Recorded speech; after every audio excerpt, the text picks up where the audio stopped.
Chapter 785. Power and money had always been mutually beneficial. With money you could buy power, and with power you wouldn't have to worry about money. The man knew this very well, but he couldn't suppress the greed in his heart as he looked at the two big boxes in front of him. Sometimes, no matter how powerful you were, you couldn't get so much money. How could he not know that the Meng family's promise to him was too illusory? But he was too greedy and wanted everything. Driven by greed, he took risks out of desperation. When the chief of Wulong died in battle, he felt a little bit of regret, but it was just a little bit. Jiang Pingji raised her hand to close the boxes and interrupted the man's thoughts. She asked him again, "Do you know what's good for you, or do you not?" The man's heart sank and he smiled bitterly. "If I know what's good for me, I'll be able to keep my wealth for the rest of my life. If I don't think the commander will tolerate someone like me who killed my master. But, will the palace commander really keep his promise and not go back on his word?" Jiang Pingji sneered. "You trust the Mengs and now you doubt me?" The man knew that he had said something wrong, so he didn't dare to speak again. He had no room for negotiation in his current situation. He was like a fish on the chopping block. You can see what the Mengs are like if you keep your eyes open. Do you think the Mengs would dare to use you after you killed your master? Jiang Pingji's eyelids drooped slightly. Her pair of dark eyes seemed to be able to see through the man's soul, forcing the man to avert his eyes subconsciously. After a while, the man gritted his teeth and surrendered to Jiang Pingji. Apart from this path, he had no other choice. Jiang Pingji already knew his secret. If she revealed that he had betrayed the chief of Wulong, there would be no place for him in the world. He shuddered at the thought of that, so he had no choice but to cooperate with Jiang Pingji. Jiang Pingji wasn't afraid that he would play any tricks now that she had his weakness. Jiang Pingji didn't mind using some tricks to achieve her goal, but the viewers in the streaming room couldn't stand it. Many people were indignant. They felt that Jiang Pingji was asking a tiger for its skin. How could a traitor who betrayed his master and went back on his word have any credibility? Jiang Pingji cooperated with him. Wasn't she afraid that he would betray her and stab her in the back? Once unfaithful, 100 times not tolerated. Fairy Queen's Crimson. Streamer, you better be careful. It'll be bad if this guy turns against you. Yamada Mia. In modern society this thing can't be used. After all, everyone had their own ambitions. But before he left, he had colluded with outsiders to kill his boss. Moreover, the boss was the brother-in-law of the employee. This was simply intolerable. He was clearly a traitor. Zhuang Xingxiaming. To put it in an extreme way, once disloyalty is tolerated 100 times. Although the host is broad-minded, not everyone has the right to be forgiven. This big man was obviously a traitor who pretended to be loyal. The anchor could not let her guard down, lest she failed miserably. The viewers in the live stream room expressed their worry. They knew that Jiang Pingji instigated the rebellion of the Burli Han dynasty for the sake of the overall situation, but they were still anxious and fearful that the other party would betray them. Jiang Pingji glanced coldly at the man kneeling on the ground and sent a bullet screen in her mind. Host V, I only said that it would be wise to keep him alive after the deed is done. I didn't say that I wouldn't settle the score later. Don't worry. Even if the Burli Han dynasty was instigated, Jiang Pingji would not trust him at all. She would take precautions against him. The viewers breathed a sigh of relief when they got the answer. For 2 consecutive days the camp was quiet. Jumen Pass also hung a no-war sign. Both sides seemed to dislike each other. After Meng Hun returned, he reported the operation to Jiang Pingji. My lord, in my opinion, Fu Wang is not doing well under the Mengs. There should be room for him to defect. If they could recruit Fu Wang, it would be a great harvest. When Meng Hun thought of this, his gloomy mood suddenly improved. Without Fu Wang, the Mengs would suffer a great blow. What could make Meng Hun happier than making the Mengs suffer? Jiang Pingji did not comment. Feng Zhen asked in detail, "What do you mean?" Meng Hun said, "Fu Wang is surrounded by spies. When I saw him, not only were there people eavesdropping outside the hall, but there were also people hiding in the hall.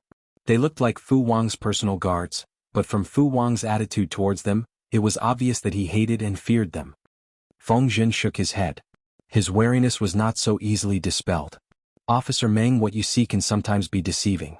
To say the least, even if Fu Wang's situation is really bad and he is surrounded by spies, what reason does he have to betray the Meng family and seek refuge with the Lord when the Meng family indulges him so much?"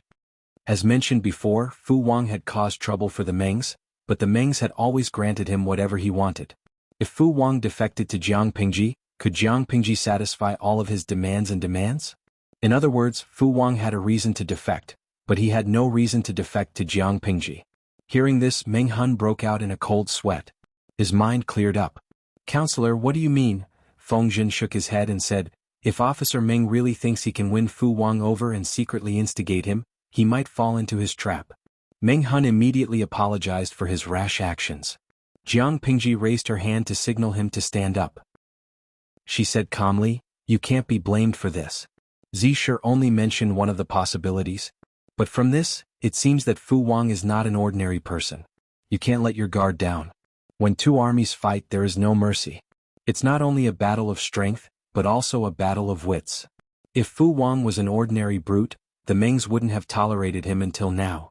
It's always good to be more cautious." Meng Hun listened and nodded to show that he understood. But he still felt it was a pity. If he could win over Fu Wang, it would be like adding wings to a tiger for his lord. One Fu Wang was nothing. The key was the elites under his command. Meng Hun was a little envious. Wanzhou not only lacked civil officials but also military generals. Poaching Fu Wang and getting a few thousand elites at the same time was a very good deal. Jiang Pingji said, "In the next few days, send people to Gemin Pass for all kinds of reasons. Since you and Fu Wang are friends, we can use this as an excuse to build a relationship. Even if we don't discuss Fu Wang, we must make the Mengs wary of him. If he doesn't have a good time, we can do it smoothly. If he shows that he wants to join us, we can just go along with it and confuse him. We can make him lower his guard." The possibility of making a famous general lower his guard was too low. As long as we confuse him for a while and make him lower his guard, Jiang Pingji would win. Chapter 786. For the next few days, Jiang Pingji's camp remained quiet. If it weren't for the soldiers on the wall and Jiang Pingji's messengers reporting daily, Fu Wang would have suspected that the enemy had escaped. At noon, Jiang Pingji's messengers would appear outside Gemin Pass. They were more punctual than menstruation. At first, Fu Wang wanted to play with them, but as time went by, not only did he get annoyed, but his lieutenants also became suspicious. Fu Wang had several lieutenants working for him. Except for 3 of them, the rest were spies of the Mengs. As the days went by, the spies began to question Fu Wang's inaction. When will the general make his move? Seeing the days go by, the lieutenants who were tasked with monitoring Jiang Pingji couldn't wait any longer. Fu Wang feasted with the soldiers every day and arranged for beauties to sing and dance for fun. It was as if he didn't know that there were 30,000 enemies outside Gemin Pass. "What's the hurry? I have my own plan. Don't ruin my mood." Fu Wang was about to put down the empty wine jar when the lieutenant stepped forward to speak. Fu Wang was furious and threw the jar at the man's feet. "Get out of here." The deputy general suppressed the anger and humiliation in his heart before retreating unwillingly. Everyone left on bad terms. Just then, the messenger came back with news that Lu Shi's messengers had arrived. It was the same for 7 days. Both sides seemed calm, but in fact there was an undercurrent of tension. Fu Wang waited until Jiang Pingji let down her guard before he sent someone to contact the spy. The spy was the one he had caught earlier. If it weren't for Jiang Pingji, who would have thought that the Wulong County forces, who were like stray dogs, would have hidden such a thing? After carefully reading the secret code and understanding the situation in Jiang Pingji's camp, Fu Wang quickly received the news. He furrowed his brows and drummed his fingers on the table. There was no sign that he was angry like he was during the day. Lu Shi really didn't do anything? He found it hard to believe. 30,000 soldiers were stationed outside Gemin Pass. They didn't attack, nor did they escape. What was Lu Shi trying to do? The spy in charge of communication also said, "It's strange. Is Lu Shi trying to buy time until the pass runs out of ammunition?" Fu Wang laughed inwardly. This guess was simply a joke. Both sides were stalling for time. The longer this dragged on, the more disadvantageous the situation would be for Lu Shi. Gemin Pass had a steady stream of supplies, but Lu Shi's rations were running out every day. She was the one who couldn't afford to waste time. However, it wasn't a good idea to continue delaying. Neither side made a move, so there was no way they could fight. The spy said, "General, Lu Shi has been sending people to curry favor with you these days. This is clearly a disgusting move. There are already rumors going around in Gemin Pass. Many soldiers believe that General has accepted Lu Shi's conditions and wants to submit to him. 3 people make a tiger. When a rumor is repeated by many people, people will treat it as the truth." Fu Wang's position in the Mengs was awkward, and he had many spies around him. These spies had been unhappy with him for a long time. If the rumors were allowed to grow, the enemy wouldn't even need to act. Just these voices alone would be enough to kill Fu Wang. Don't be anxious. The more anxious we are, the easier it is for us to fall into the other party's trap. Fu Wang said calmly, what do you think Lu Shi, a woman, relied on to get to where she is today? If she was really a good-for-nothing, how could she make so many heroes bow down to her and serve her? We have to be patient and wait for the right time. Once we make a move, we have to choke her by the throat. Fu Wang was a child raised by wolves. It was his instinct to kill the enemy with one blow. Before he made a move, he would suppress his anxiety and not be easily swayed by his emotions. The spy said, General, in that case, should we keep an eye on Lu Shi's every move? If anything happens. Fu Wang shook his head and said, no, the deeper the spy is, the harder it is for Lu Shi to find out. The more we contact him, the more likely it is for Lu Shi to find out.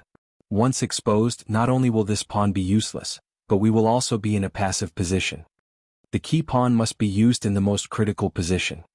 Yes, General. Fu Wang rubbed his eyebrows and said tiredly, you can leave now. There was no one in the room. Fu Wang unrolled the scroll on the side of the table. It was a painting of a gorgeous woman. He touched the painting with his rough fingers and a magical power seemed to relax his furrowed eyebrows. The woman in the painting was the only one in many years who had fallen into his arms, only to be snatched away right in front of him. At the same time, under the watchful eyes of the soldiers, several tunnels leading out of the camp had been dug. Under the watchful eyes of the guards at Jiamen Pass, Jiang Pingji transported a large amount of flammable wood and hid them in the tents. Everything was done in an orderly manner. There are many rumors in Jiamen Pass. Many people believe that Fu Wang intends to surrender. It's about time. Yang Si gazed in the direction of Jiamen Pass. His calm eyes seemed to be surging. We're almost ready, but there's no movement from Jiamen Pass. This Fu Wang is really patient. He's trying to stall for time with us. If we fight for time, I'm afraid we can't afford it. My lord, why don't we add fuel to the fire and force Fu Wang to make a move? Jiang Pingji asked, add fuel? Oh. Fu Wang has mentioned beauty several times. Why don't we? You want Hui Jun to use a honey trap? Jiang Pingji frowned and said decisively, no. She would rather stall for a few more days than do that. She understood what Yang Si meant. If they were going to use a honey trap, who would be the most beautiful? Fu Wang had mentioned Hui Jun many times. Who else would be more suitable than Hui Jun? Yang Si opened his mouth but did not insist. Even so, Hui Jun was not a naive girl who lived in seclusion. For 7 or 8 days there was a lot of activity in the tent. She naturally noticed that something was wrong. Because she was with the army, she made herself look more ordinary. She did not stand out among the medics. The only thing different about her was that she did not sleep in the same bunk as the other medics. Instead, she slept near the main tent. Langjun.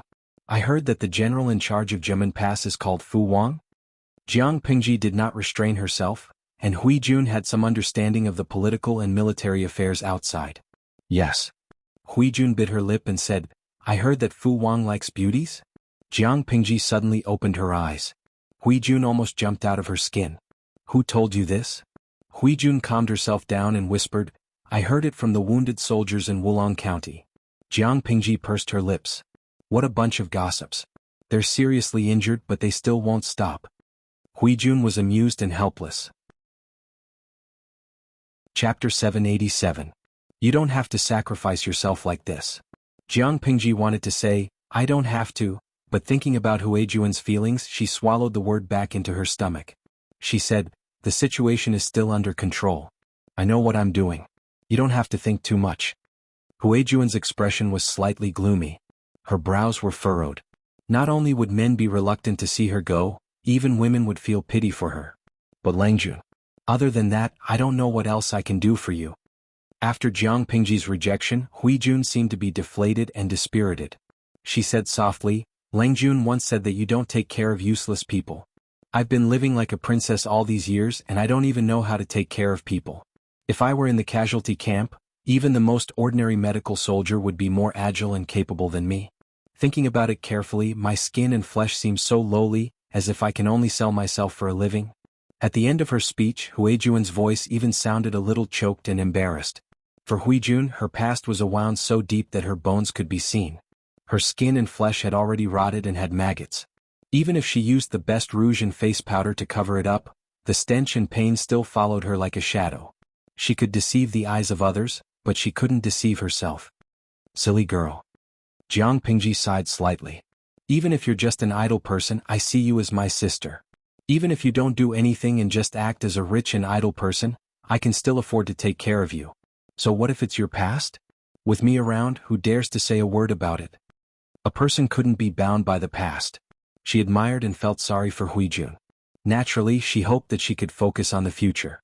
Jiang Pingji thought that Huijun was getting into a dead end because of her identity, so she said, "If someone makes irresponsible remarks, let that person come to me. When we return to Wanzhou, I'll get someone to arrange a new identity for you. At that time you can set up your own household and be your own master." Huijun, who was originally sad, suddenly burst into laughter. She was amused by Jiang Pingji's words, but the latter didn't know what had happened. Although they were both women, Jiang Pingji's brain was fundamentally different from that of a normal person. Naturally, she wasn't as meticulous as Huijun. She could understand why Huijun was sad, but she couldn't understand why Huijun would suddenly laugh. The clouds dispersed and the rain stopped. A woman's heart is like a needle at the bottom of the ocean. Jiang Pingji suddenly remembered what the audience in the streaming room had said. She thought about it and felt that something was wrong. He felt that he had excluded himself from the category of women. "Langjun, I don't have any other intentions. I just want to do my best for you." At this point, Huijun bit her full lower lip and said hesitantly, "I'm not very knowledgeable, but I do know that the logistics are lacking now. Continuing to delay will only bring harm to Langjun. The general in charge of the Gemin Gate Pass is a lustful man. Langjun only needs to let me show myself in front of him. Even if I can't seduce him, I can at least make his soldiers suspicious of me. Once the army is not united, their combat power will be affected. This is very beneficial to us." Jiang Pingji frowned. She still didn't approve of it. "It's too dangerous. There's no need." "Langjun." Huijun plucked up her courage and grabbed Ji Yunshu's sleeve. Her tone carried the coquettish tone of a woman. "Please allow this concubine." Jiang Pingji was indifferent. Her eyelids drooped.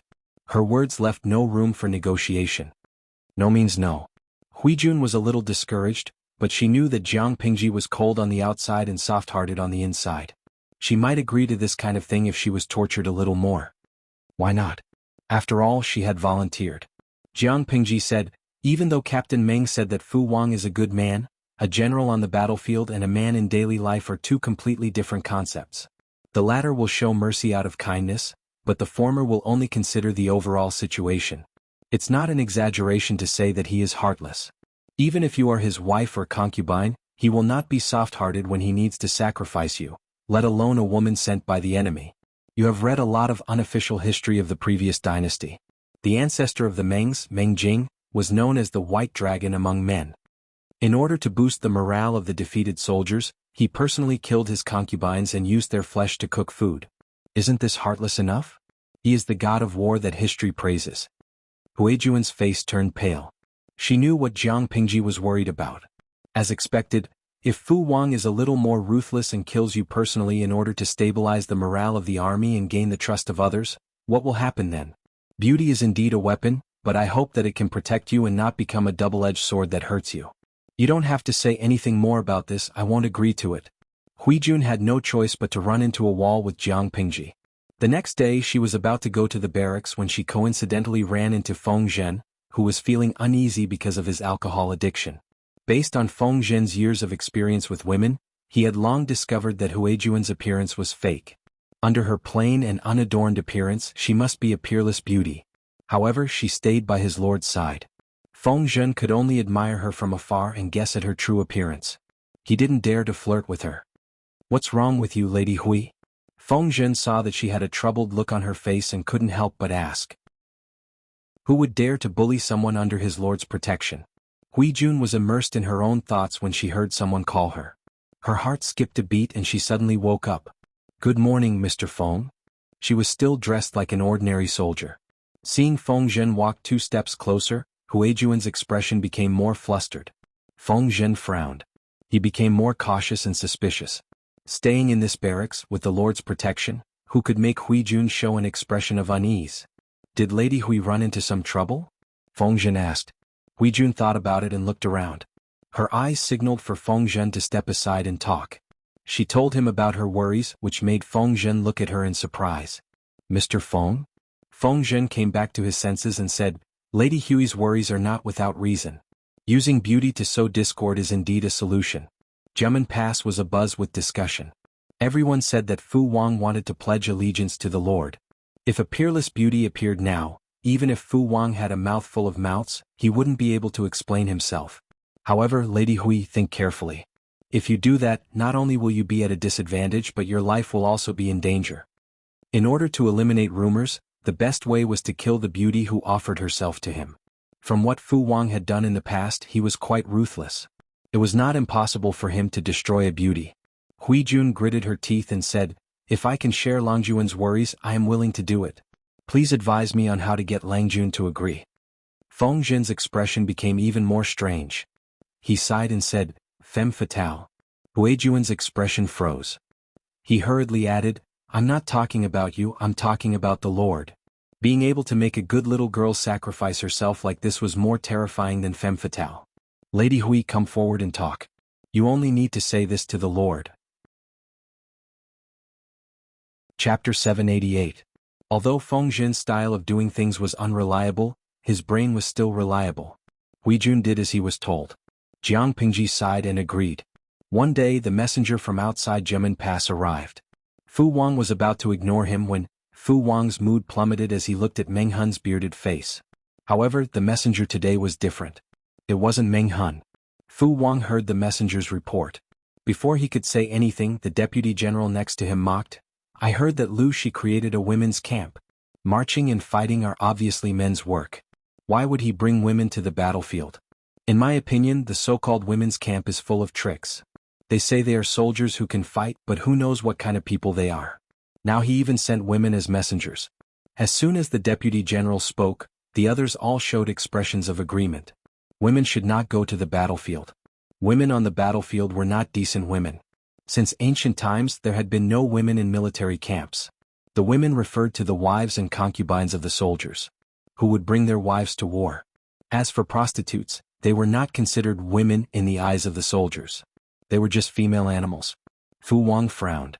He had a rough idea of the identity of the messenger. "Messenger, please wait in the side hall. I will go there now." Hui Jun was wearing a thick bamboo hat that covered her face that could bring disaster to a country and cause suffering to the people. Fu Wang saw the woman's figure and confirmed her identity. She was indeed the woman from the other day. "How should I address you?" Fu Wang asked hypocritically. "Her Majesty the Empress?" Hui Jun lifted the thick white curtain.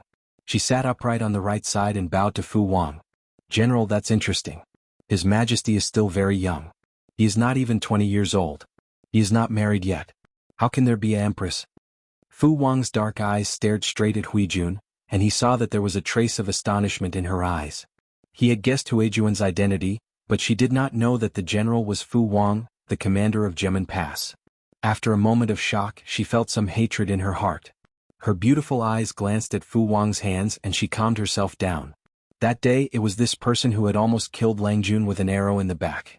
Although only her arm was injured in the end, Hui Jun applied medicine on Jiang Pingji's arm for 3 days. She kept this in mind. Fu Wang corrected himself. "The late Empress? That Lu Shi sure is daring to hide you." As the saying goes, the death of a man is like the extinguishing of a lamp. No matter how absurd the emperor was when he was still alive, or how many wrongs he had committed, he was already dead. How could he be held accountable? Under the manipulation of the royal family, the previous emperor was still in the wrong, but his mistake was because of the beauty of the enchantress. It was an objective mistake but a subjective mistake. Part of the blame was pushed to Hui Jun, calling her a demoness who brought disaster to the country. However, Hui Jun could not acknowledge this identity. She only smiled modestly. Rumor has it that the late empress was a beauty of her generation. How can a firefly's light compete with the moon's brilliance? General's words, I will take it as a compliment. Fu Wang did not have any concrete evidence in his hands, so there was no point in continuing to dwell on this issue. He said, "Lu Shirong, how should I address this lady? My humble name is Hui Jun." Fu Wang said, "What is Lu Shi's purpose in asking Lady Hui to come here?" Hui Jun said calmly, "I heard rumors in Jiamen Pass that you have the intention to pledge allegiance to my lord?" Fu Wang's eyebrows twitched, but his expression did not change.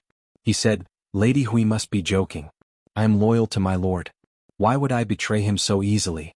Considering that Lady Hui is a woman, I will pretend that I did not hear what you said just now." Although he said that, His eyes were glued to Hui Jun, as if he was attracted by her appearance.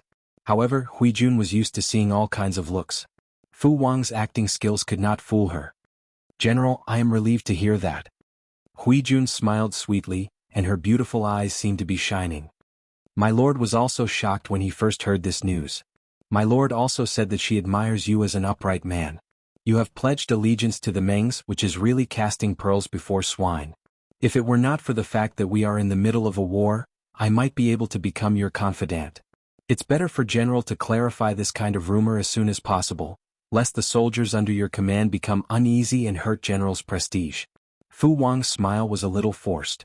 Not to mention that he did not have the intention to kill. Even if he did, he could not kill Hui Jun after she said that last sentence. If he killed her, it would be even more obvious. "Thank you for your concern, Lady Hui." Fu Wang asked again, "Other than that, is there anything else, Magistrate Lu?" Lu Shi and Jiang Pingji were both magistrates, but the one who came forward was the latter. Lu Shi was still hiding behind the scenes, so his presence was weak. This Magistrate Lu was naturally referring to Jiang Pingji. Hui Jun frowned, like a frowning Shizi when she held her heart. "My lord does not have any other instructions, but I do have one thing. I wonder if the general," Fu Wang said. "Just say it, Lady Hui. Ever since that day I have been longing for the general. Now that I have met you, it is even more." Hui Jun's cheeks were slightly flushed and her eyes were moist. She said shyly and timidly, "It is just that I know my limits, and I dare not tarnish the general's illustrious reputation with my dirty body." Fu Wang's heart beat even faster, and he could not control his eyelids. Being confessed to by such a beauty, even Fu Wang's heart swayed a little, but he quickly steadied his mind. Lust was like a knife above the head. Although the flower in front of him was the most beautiful in the world, it was not only thorny but also poisonous. He could not touch it. "Lady Hui, are you recommending yourself to sleep with me?" Fu Wang's heart skipped a beat. He knew that it was impossible, but his eyes did not let go of the opportunity to admire her. Hui Jun raised her sleeve to cover her lips and smiled. How could that be? Could it be that in the general's eyes, a woman expressing her feelings is recommending herself to sleep with you? It is just an ordinary love, and it is not necessary to obtain it. Looking at the general's handsome appearance, have you ever received the love of a woman before? In other words, she was all about flirting and not marrying. She was only responsible for fanning the flames and extinguishing the flames as she saw fit. Fu Wang felt a little awkward. In layman's terms, how could he not feel awkward when someone was talking about feelings and his mind went blank for a moment? Huijuan's appearance was beyond Fu Wang's expectations, but she only came to take a look and then left. Although she had left, she left behind the legend of a peerless beauty. Fu Wang's confidant saw this and asked worriedly, "General, do we need to stop the rumors?" "Not for now. Isn't this what Lu Shi wants to see?" Fu Wang closed his eyes and said, "How are the preparations for the chess piece?"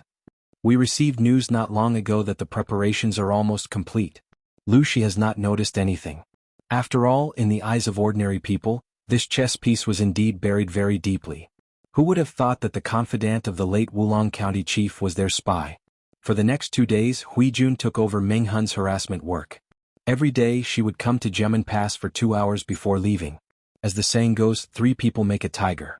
Not only did the Meng family spy completely suspect Fu Wang, even his confidant could not sit still. "General, what are you?" Chapter 789. Fu Wang raised his eyebrows in the face of his confidant's doubts. He looked majestic as if he was looking down on all living things. What's wrong? The confidant wanted to ask his general if he had really fallen in love with a woman. But when his eyes met with Fu Wang's, he couldn't ask any more questions. Although it was said that the general liked beauties, he knew that Fu Wang wasn't a real lecher. So the confidant swallowed the words he was about to say and changed his words. "General, if you don't do anything, Gemin Pass is going to be in chaos." Fu Wang's confidant furrowed his thick black eyebrows. He looked fierce and worried. "You know, Meng Zhan is a suspicious old fox. He has never trusted you for years. He has planted a lot of spies around you. If you do anything, those spies will definitely do something bad to you." Fu Wang waved his hand and said carelessly, "I know about it. Those despicable people have been jealous of me for a long time. It's funny that those idiots are so useless. They have no talent except for jealousy. Meng Zhan would rather put me in an important position than give them a high position. If there were talented people under his command, Meng Zhan wouldn't have tolerated Fu Wang's bad temper. Fu Wang knew that, which was why he dared to do this. He knew that as long as he didn't betray the Mengs, no matter what he did, the Mengs would tolerate it. Every time he thought of Meng Zhan's sullen face, he felt extremely happy. That day Huijun came to visit as usual. Along the way, the intense hostility in her surroundings made her heart tighten. These gazes were mixed with undisguised covetousness and possessiveness. She was still smiling when she saw Fu Wang as if she wasn't disturbed. "General, I have something to say but I don't know if I should say it." Fu Wang said calmly, "Lady Huijun, just say it. In the next few days, you should be careful of the despicable people." Huijun looked at Fu Wang with her beautiful eyes. She said in a joking tone, "I don't want you to be suspicious, so I don't dare to say more. But in history, many famous generals were destroyed by despicable people. It's a pity. I'm watching coldly. General's vice-general seems to be disloyal. I'm afraid he will hurt you." This was a blatant provocation, but it was also the truth. Fu Wang's eyes moved and he said calmly, "Thank you for your concern, Lady Hui. I appreciate it." He had the intention to let outsiders see the internal discord and use it to confuse Jiang Pingji so that she would let down her guard. It was just that Fu Wang did not expect the old man to be so cunning. His arrangements were all within Jiang Pingji's expectations. The atmosphere in Jiamen Pass was getting more and more intense. It seemed that Fu Wang was really going to follow the beauty and surrender to the enemy. Jiang Pingji heard the spy's report. Fu Wang was preparing to strike at midnight the next day. Everyone in the tent rubbed their fists, eager to get into action. They couldn't wait to rush to Jiamen Pass. In the past half a month they could only watch the Jiamen Pass unwillingly. Every day they could only vent their excess energy by training. Now he could finally go all out. Among the generals, Dian Yin was the calmest. Li Yun, the little angel, and Meng Hun couldn't contain their joy. In order to quickly accumulate military merits, the former was eager to fight every day. Without military merits, how could he marry the sweetheart of a noble family? Meng Hun, on the other hand, had been suppressing his anger for the past few days because he could finally demand payment from the Mengs. They looked at Jiang Pingji waiting for their lord to assign them their tasks. This Fu Wang is really patient. He waited for almost half a month before making his move. Feng Zhen calculated the time in his mind and sneered. Tomorrow is the new moon, the darkest day of the month. Fu Wang has been thinking about this for a long time. If they hadn't seen through Fu Wang's plan so quickly, they might have really let down their guard after half a month. Furthermore, Fu Wang had spies in Wulong County. If they worked together they might really end up like the chief of Wulong. No matter how carefully he thought about it, once his plan is seen through, all his arrangements will be for naught. If the night attack was seen through, even a real god of war would be at a disadvantage, let alone Fu Wang. Jiang Pingji lowered her eyes and said, "Don't be careless. We have to be cautious." Even if victory was in their grasp, they couldn't be arrogant, not to mention that they had only foreseen their opponent's plans. The final outcome hadn't been decided yet. An arrogant army would be defeated. She always remembered these 4 words. Li Yun suddenly thought of something and asked Jiang Pingji, "My lord, if we make our move tomorrow night, then Lady Hui..." In fact, Jiang Pingji didn't want Huijun to go to Jiamen Pass tomorrow. It was too risky. Now that they were at the end of the tunnel, Fu Wang might go all out and detain Huijun. If that happened, Jiang Pingji wouldn't be able to help. But Huijun had been there for several days. If she didn't go tomorrow, it was hard to guarantee that Fu Wang wouldn't be suspicious. Once he became suspicious, it would alert the enemy and all their previous efforts would be in vain. Huijun was sensible and took the initiative to say to Jiang Pingji, "Of course we will do it tomorrow or Fu Wang will definitely be suspicious." Jiang Pingji pursed her lips and furrowed her handsome brows. "I have an idea." She glanced at everyone in the tent. Seeing her eyes, Yang Si and Feng Zhen instinctively had a bad feeling. "Tomorrow I will disguise myself as an ordinary guard and sneak into Jiamen Pass with Huijun. I will support you from the inside." Feng Zhen suppressed his impulsive thoughts. Why did his lord always like to take risks? She went wherever there was danger?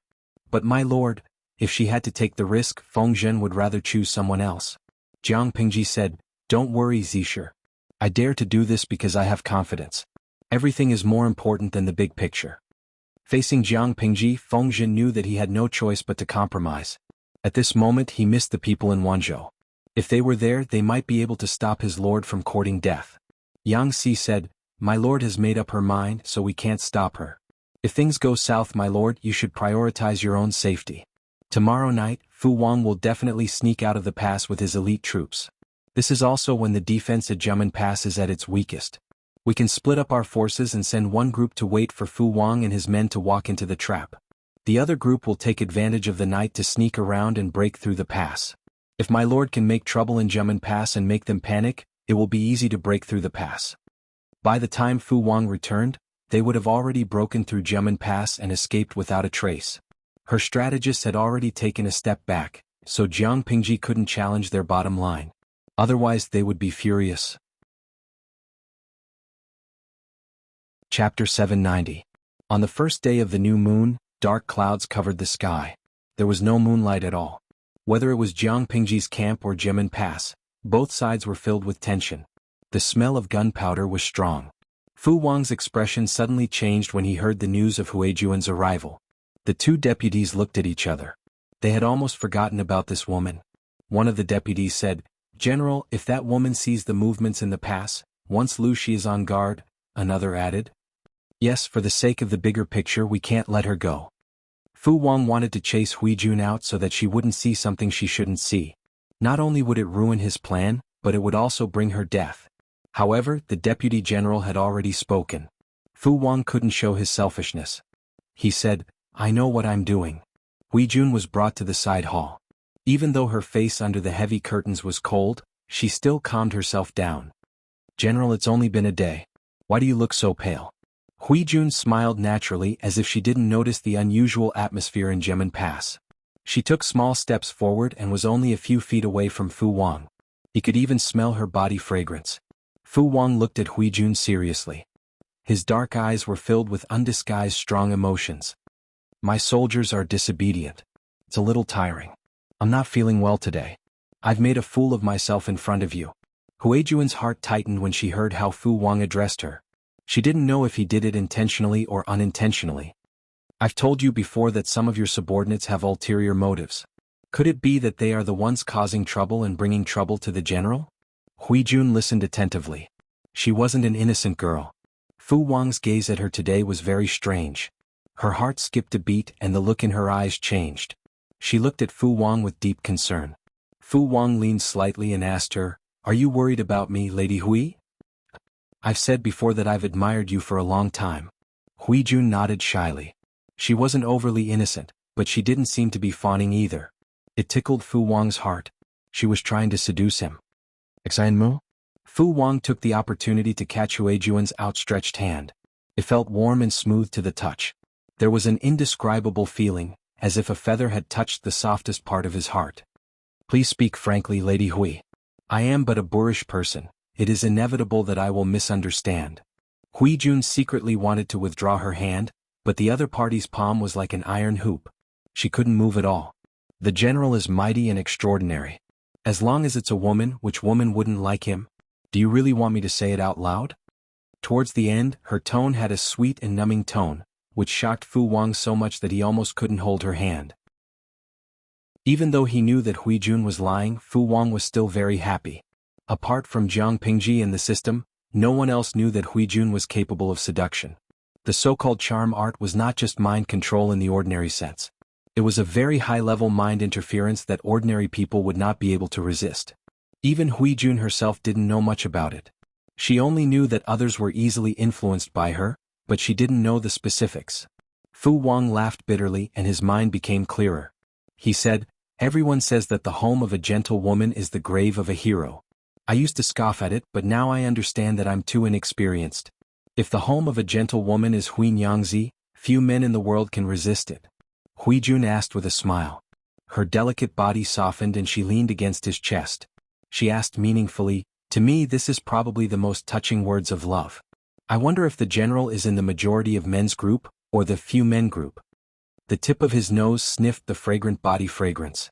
It was sweet but not greasy and it stirred up his feelings. He secretly glanced at the sky outside, smiled, and carried her horizontally, causing her to cry out in surprise. In front of Huinyangzi, Fu Jingtu is just an ordinary man. Fu Wang, whose courtesy name was Jingtu, was given to him by Fu Yang when he was still alive. Apart from a few confidants, few people knew about it. On the other side, the guards who followed Huijun into the pass were all settled in a remote place. There was a stable nearby and the smell was very strong. Jiang Pingji was disguised as an ordinary guard. Along the way she smelled a different kind of tension. "My lord, what do we do now?" Liyun lowered his head and asked Jiang Pingji in a low voice. Yes, Liyun had also snuck in. Now he had a heavy responsibility. Not only did he have to think of a way to cause trouble in Jiamen Pass, but he also had to protect Jiang Pingji. If his lord was hurt, he could imagine the sinister smiles of the men in his mind. Looking at the situation, they want to detain us so that we can't leak any information to the outside world. That's just what we want. If Fu Wang didn't intend to detain them, Jiang Pingji would have to worry about how to justifiably stay in Jiamen Pass. The night was deep, and there was not a trace of moonlight in the sky. It was pitch black as far as the eye could see, as if a ferocious beast was hibernating in the depths. I'm only worried about Huijun now. Fu Wang is still trustworthy. He thinks that he has victory in his grasp, so he won't kill Huijun to raise the morale of the troops. But it's hard to guarantee that the people around him won't think they're smart. Jiang Pingji frowned. She couldn't rule out that possibility. Liyun comforted her. Lady Hui is smart. She'll definitely be safe and sound. Jiang Pingji smiled. She's really smart. In the void there was the sun in her heart. Because of this, Jiang Pingji cared for her and took care of her. But Jiang Pingji didn't expect that a woman's mind was really hard to guess. Even she didn't expect that Huijun would quietly do something so big. She gave him a taste of his own medicine and ruthlessly tricked Fu Wang. She really didn't know whether Fu Wang was a man or a wolf. How could the love between a man and a woman be like that? He almost swallowed her whole. When she took a breath and her mind gradually became clear, Huijun took a deep breath and her eyes were sharp. The seat next to her was already cold and Fu Wang was nowhere to be seen. Huijun raised her hand to touch her aching neck, collarbone and full lips. She spat softly. Her voice was hoarse. Serves you right. She added a lot of purified sleeping grass powder to the makeup on her skin and lips. Most of it went into Fu Wang's stomach. He was a man, so how could he taste all kinds of makeup? It wasn't wrong for him to let down his guard against women, especially beautiful women. If Fu Wang dared to do this, he shouldn't blame her for retaliating. Since he planned to use sleeping grass to trick the Lord, he shouldn't blame her for returning the favor. She moved her body slightly and felt a throbbing pain in her private parts. Huijun couldn't help but think. Chapter 791. General, everything is ready. Let's go. Fu Wang's trusted deputy came over in full armor. He cupped his fists and reported the situation to Fu Wang. In the dim light, Fu Wang could vaguely see the joy on Fu Wang's face. General, we will definitely capture Lu Shi alive this time and use the truth to shut the mouths of those despicable people. I'm sure they won't dare to suspect you again? Fu Wang was a little lost in thought. Hearing the deputy's relieved tone, he laughed and said, So what if they doubt me? He hated to be schemed by scoundrels. Those people had no other ability but jealousy. But it didn't mean that he was loyal to the Mengs. In fact, except for Fu Yang, his former lord and adoptive father, Fu Wang had never regarded the Mengs as a serious superior. Those scoundrels suspected that he was not loyal to the Mengs. However, disloyalty didn't mean betrayal. The Mengs offered was quite generous, and Fu Wang had no intention of jumping ship. His trusted lieutenant smiled and echoed, Indeed, it's nothing but a fly bothers people. For Fu Wang and his trusted subordinates, the Mengs' planted informants were annoying flies. Fu Wang looked up at the sky with a rather soft expression. He said, At midnight the army will set off. There was still some time before the time to take action. The trusted deputy had nothing to do, so he asked curiously, General, what good things have happened to you recently? Why are you so happy? A few days ago he was still gloomy, but today he seemed to have swept away the haze and looked quite happy. In normal times, Fu Wang would definitely avoid answering. Probably because he grew up in a wolf pack, Fu Wang had a strong desire to possess the people and things he liked. If the situation allowed it, he even had the urge to hide them so tightly that the wind and rain from the outside world would not be able to touch them. Even when he really entered the normal society, this bad habit hadn't been completely corrected. In recent years the situation was much better. At least there wouldn't be such an embarrassing thing as a general always digging a hole to hide treasures under the mattress. He has his eyes on a woman. The trusted assistant general gave a dull "oh" sound. He swept his eyes over his general with a strange expression. It was clear that he didn't have high hopes for this outcome. The general was interested in the wife, but the wife might not be interested in his own general. Fu Wang's expression darkened as he asked, What's with your expression? "Have you forgotten about the ladies of the fragrant house, General?" the assistant general asked gently. Fu Wang. Fu Wang was a single adult with no concubines or children.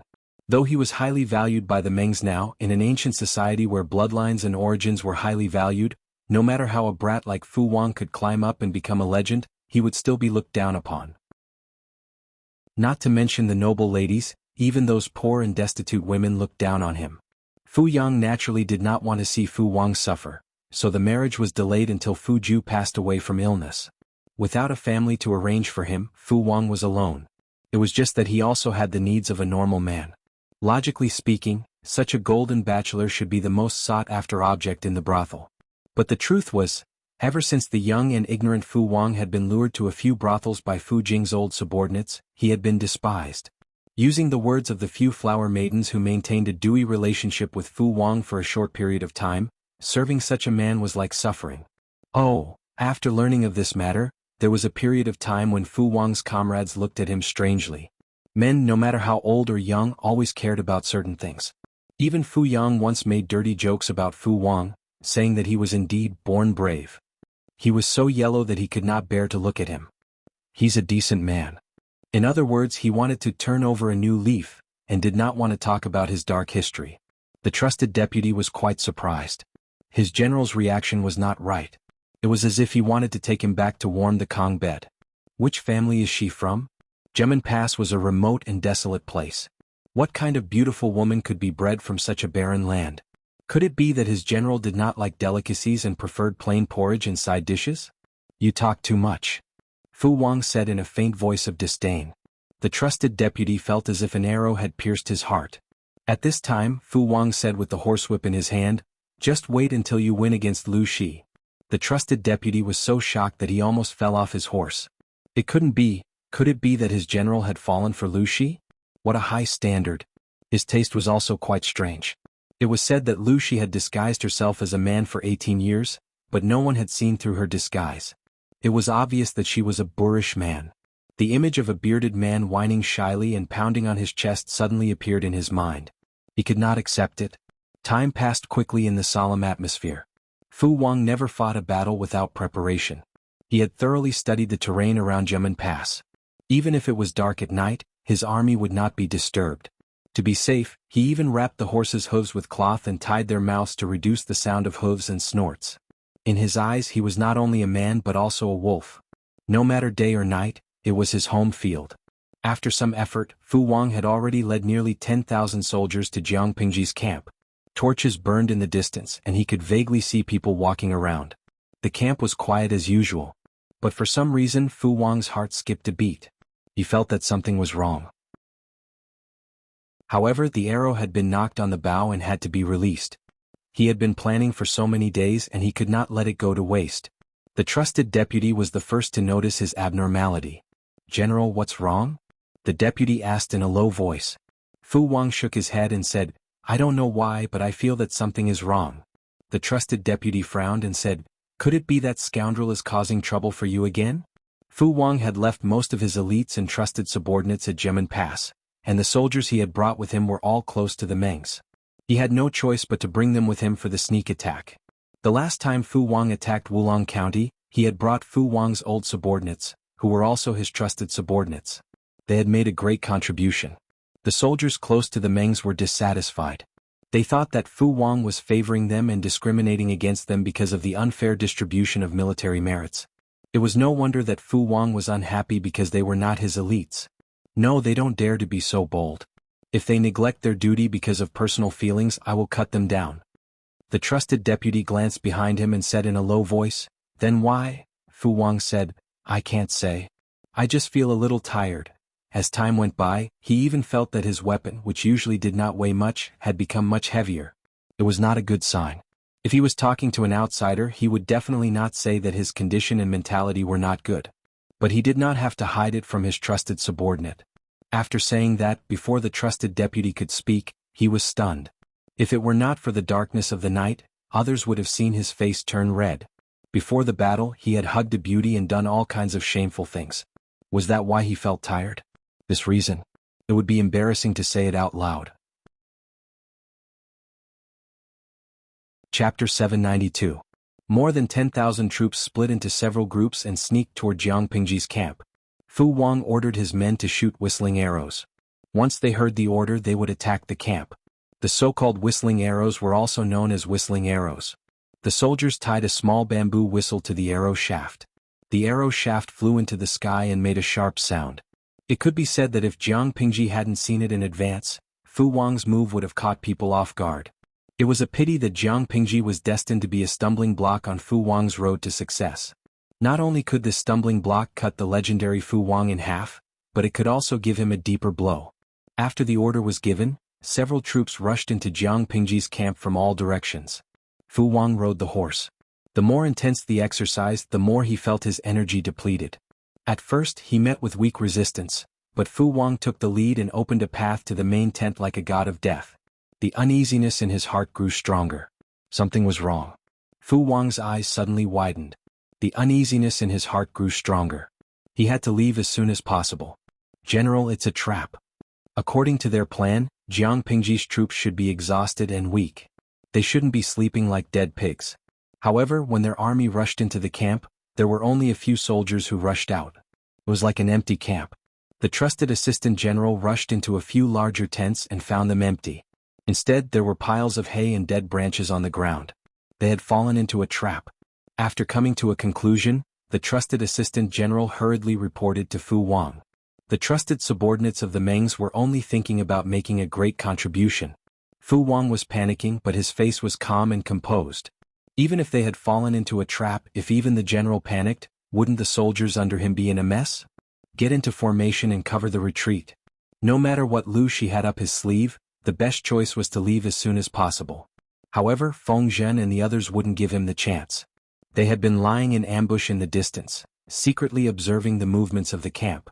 The prey had fallen into the trap. How could they let it go? At that moment, Fu Wang heard the sound of several whistling arrows in the air. He didn't arrange the whistling arrows. It could only be Lu Shi's action. This was the signal to attack. A few breaths after the whistling arrow rang out, streaks of orange light streaked across the originally dark sky. From afar it looked like a meteor shower. In the eyes of Fu Wang and the others, these meteor showers were flying towards them and were rapidly enlarging in front of them. The flaming arrow plunged into the military tent, and the fire raged. The tent was covered with flammable hay and withered branches, and the fire spread with the help of the wind. The horses were afraid of the sudden fire and raised their hooves in panic, trying to avoid it. If you want to leave now, you'll have to ask the axes in my hands first. Surprisingly, after the fire spread, Jiang Pingji's soldiers appeared in the empty tents one by one. Fu Wang's troops were in disarray. They were either burned by the fire or stabbed in the vitals and beheaded by the enemy who suddenly appeared. Fu Wang wanted to retreat, but he was blocked by a black-faced man with two axes who jumped out of nowhere. Noisy! Fu Wang sneered and charged forward. Dian Yin had long heard of Fu Wang's combat ability from Meng Hun. He had long been itching to fight him. He was hiding in the tunnel under the camp. Hearing that Fu Wang wanted to retreat, he quickly jumped out. For a military general, the enemy's head was the most beneficial spoil of war. His trusted assistant general organized the troops and wanted to support Fu Wang, but he never expected his general to be entangled. He secretly gritted his teeth and cursed, "This Lu Shi is really AF** King lunatic." He had only heard of people setting fire to the enemy's camp, but he had never seen someone setting fire to their own camp. Fire didn't recognize people. Not only would it burn the enemy, it would also burn himself. Dian Yin was known for his strength. The weapons in his hands added up to more than 50 kilograms. How could an ordinary person swing them? Not only could he wield the axes tightly, but when the axes hit the ground would tremble 3 times. "Hey, that's all. Officer Meng is exaggerating." Dian Yin mocked. He endured the sharp pain between his thumb and forefinger. He thought he was strong enough that few could fight against him except for the Lord. He didn't expect Fu Wang to be an expert. Not only did he have strength, but he was also as fast as Li Yun. This kind of all-rounder was annoying. How dare Amir Jr. be so arrogant? Fu Wang knew he was in a bad state. His physical strength was declining rapidly. Usually he wouldn't sweat even if he practiced for 2 hours. Now he felt weak in his limbs and dizzy in his head. He didn't know that the sleeping grass took effect slowly and the effect lasted for a long time. If he exercised vigorously, it would accelerate his blood flow. Hand over the head. Dian Yin didn't show any weakness. He had bragged to Meng Hun about chopping off Fu Wang's head. Now that the opportunity was so good, Fu Wang wasn't as powerful as Meng Hun said. He was more like a fake tiger who looked strong on the outside but was weak on the inside. If he still couldn't take down Fu Wang, his bragging would be ruined. Fu Wang had the cunning of a wild beast. He wouldn't force it even if he couldn't win. Now that he had fallen into Jiang Pingji's ambush, the losses were irrecoverable. He could only try his best to reduce them. He planned to lead his men to fight and retreat. There was nothing to be ashamed of even if they couldn't win. Only by protecting the lives of the soldiers could they have a chance to stage a comeback. It would be foolish to lose his troops because of a moment of anger. If they continued to delay, they might really be smothered to death by the flames. Seeing the burning camp, Feng Zhen, who was hiding in a high place, snorted. This Fu Wang is quite clear-headed. He retreated when he saw the situation. Yang Si, who was standing to the side, twirled his beard. He has the guts to make decisions and doesn't care about loyalty. It's a waste to leave him in the Mengs. Sure enough, it was better to capture him. It would be best if he surrendered voluntarily. If he didn't, they could torture him until he did. Forcing people to buy and sell was a common practice since ancient times. 2 flowers bloomed, one on each side. Dian Yin was getting more and more excited as he fought. Meng Hun had already led his troops to the vicinity of Jiamen Pass, waiting for Jiang Pingji's signal to attack. As if by tacit agreement, Jiang Pingji chose to attack in the middle of the night. In ancient times, people had the habit of working at sunrise and resting at sunset. Therefore, by the 3rd watch period, ordinary people were already in a deep sleep. Jiang Pingji waited and waited. Finally, it was the 3rd watch period.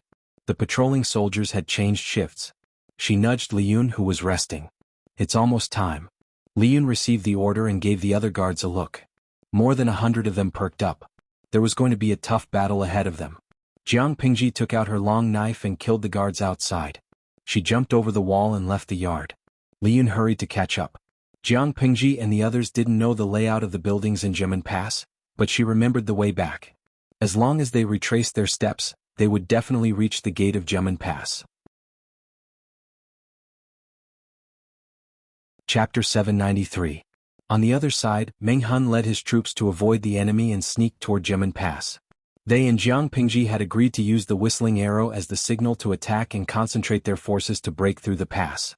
It was the new moon that night, so the sky was dark and it was easy to make mistakes. As Meng Hun waited nervously for the news, a messenger hurried over and reported to him. Captain Meng, there's a whistling arrow in the direction of the camp. Meng Hun was stunned for a moment and said, this is definitely not our order. Go scout again and report back as soon as you find anything. The messenger retreated after receiving the order. Not long after, he returned to report. There's a fire in the direction of our camp. It looks like the enemy has rushed into the center of the camp. In the dark night, the horizon had already been dyed orange like the last rays of the sunset. Meng Hun got up in surprise and walked to the high ground to look in the direction of the camp. There was indeed a fire. The whistling arrow must have been fired by the enemy. With his good eyesight and the strong fire in the distance, Meng Hun could vaguely see some black dots. Based on the intensity of the fire, Meng Hun could guess how tragic it was over there. Fu Wang was bound to suffer heavy casualties this time, and the Meng family was bound to lose everything. Meng Hun suppressed the joy in his heart, but he couldn't help but smile. The Mengs had suffered a double loss. Losing more than 10,000 soldiers was not a big deal, but if even their strongest general was lost, it would be a huge loss. He coughed and asked the messenger seriously, is there any movement in Jiamen Pass? The messenger shook his head and said, we've been keeping an eye on it, but it's still peaceful. Meng Hun said, go scout again. If the Lord sends a signal, we must support her immediately. The fire in the camp was so strong that it could be seen from afar. It was like a ball of orange paint that pushed back the thick ink. Jiamen Pass was on high ground, so it wouldn't take long for the enemy to notice the fire. The Lord inside the pass would see it too. Meng Hun was sure that he would receive Jiang Pingji's signal soon. At that moment, the soldiers inside Jiamen Pass also noticed the strange burning clouds in the sky. However, they did not realize that Fu Wang had fallen into a trap. They thought that Fu Wang had led his troops to a great victory and burned down Jiang Pingji's camp. The soldiers guarding the pass noticed the abnormality in the distance and immediately passed the news to the generals who stayed behind. Because of the unequal distribution of military merits, Fu Wang could only bring the elites who were close to the Mengs this time. His own trusted subordinates had to be hidden for a while. However, he was not worried about leaving Jiamen Pass to his trusted subordinates who had fought with him for many years. Upon receiving the news that Jiang Pingji's camp was on fire, the confidant did not suspect anything.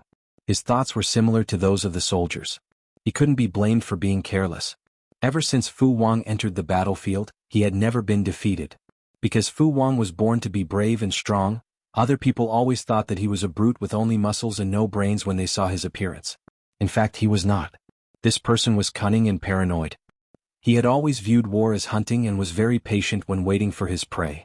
As long as the opportunity was not ripe, no matter how noisy the outside world was, he would not make a single move. He was as steady as a statue. For example, when Fu Yang was seriously ill, the Mengs came to recruit him after the 7th day of Fu Yang's death. They even wanted to take over the troops that Fu Yang had left behind. The rumors were not groundless. Many people suspected that Fu Yang's death was related to the Mengs. Even though it had nothing to do with the Mengs, Fu Yang and the Mengs were sworn enemies. It was too much for the Mengs to recruit him after the 7th day of his death. At that time, his trusted subordinates thought that Fu Wang would explode and fight the Mengs to the death. But what happened in the end? In the end, Fu Wang calmly accepted the Mengs' offer. He protected the elites of Fu Yang's old troops and laid low to cultivate his forces. In order to achieve his goals, Fu Wang was too patient. This style and his high martial arts skills made Fu Wang quite popular on the battlefield. He had made great contributions to the Mengs and had never been defeated. Don't panic. Let's stabilize the situation in the pass first. Fu Wang's soldiers had a kind of blind trust in their general. They did not think that their general would be defeated. Send a team to the front line to check. Lu Shi is not a mediocre person like the Wulong County chief. He won't give up easily. Everyone believed that Fu Wang would win. But when they thought of Lu Shi's previous achievements, they felt a little uncertain. To be on the safe side, it was better to send someone to the front line to check. If the general did not bring enough troops, they could prepare for reinforcements. As they were talking, there was a commotion outside. It was so loud that everyone in the hall could hear it. Who's making noise outside? Hearing the commotion, Fu Wang's trusted subordinate raised his eyebrows and his face was full of anger. Wild wolves like to live in groups. Although they were not the strongest among the wild beasts, they lived in packs and had extraordinary combat strength. Their internal discipline was strict. Under the influence of the wild wolves, Fu Wang was unusually strict with his troops. He could be considered the most ruthless among the Meng's retainers. Under normal circumstances, no soldier would dare to blatantly violate military discipline. The noisy soldier was caught. He did not dare to delay and reported breathlessly, "Deputy General, there's a fire in the pass." A fire in the pass? The eyes of the trusted subordinate twitched, and a cold chill rose in his heart. What fire?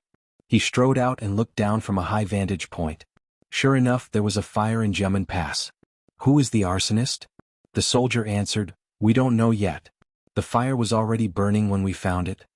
At that moment, another soldier came to report. The arsonist had been found.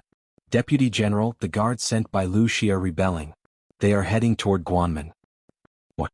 Upon hearing this news, that person's heart skipped a beat, and a chill spread through his entire chest. He thought of a possibility and hurriedly said, "Could it be that those guards discovered that something had happened in Lu Shi's camp? That's why. Oh no, quickly send people to stop them." As soon as he gave the order, a dozen sharp bamboo whistles sounded in the sky above Jiamen Pass. Looking in the direction of the sound, one could vaguely make out a dozen whistling arrows. Now, the general who stayed behind to guard the pass gave up on his previous guess. What followed was an even more ominous feeling. The movement of the 100 guards was not a coincidence.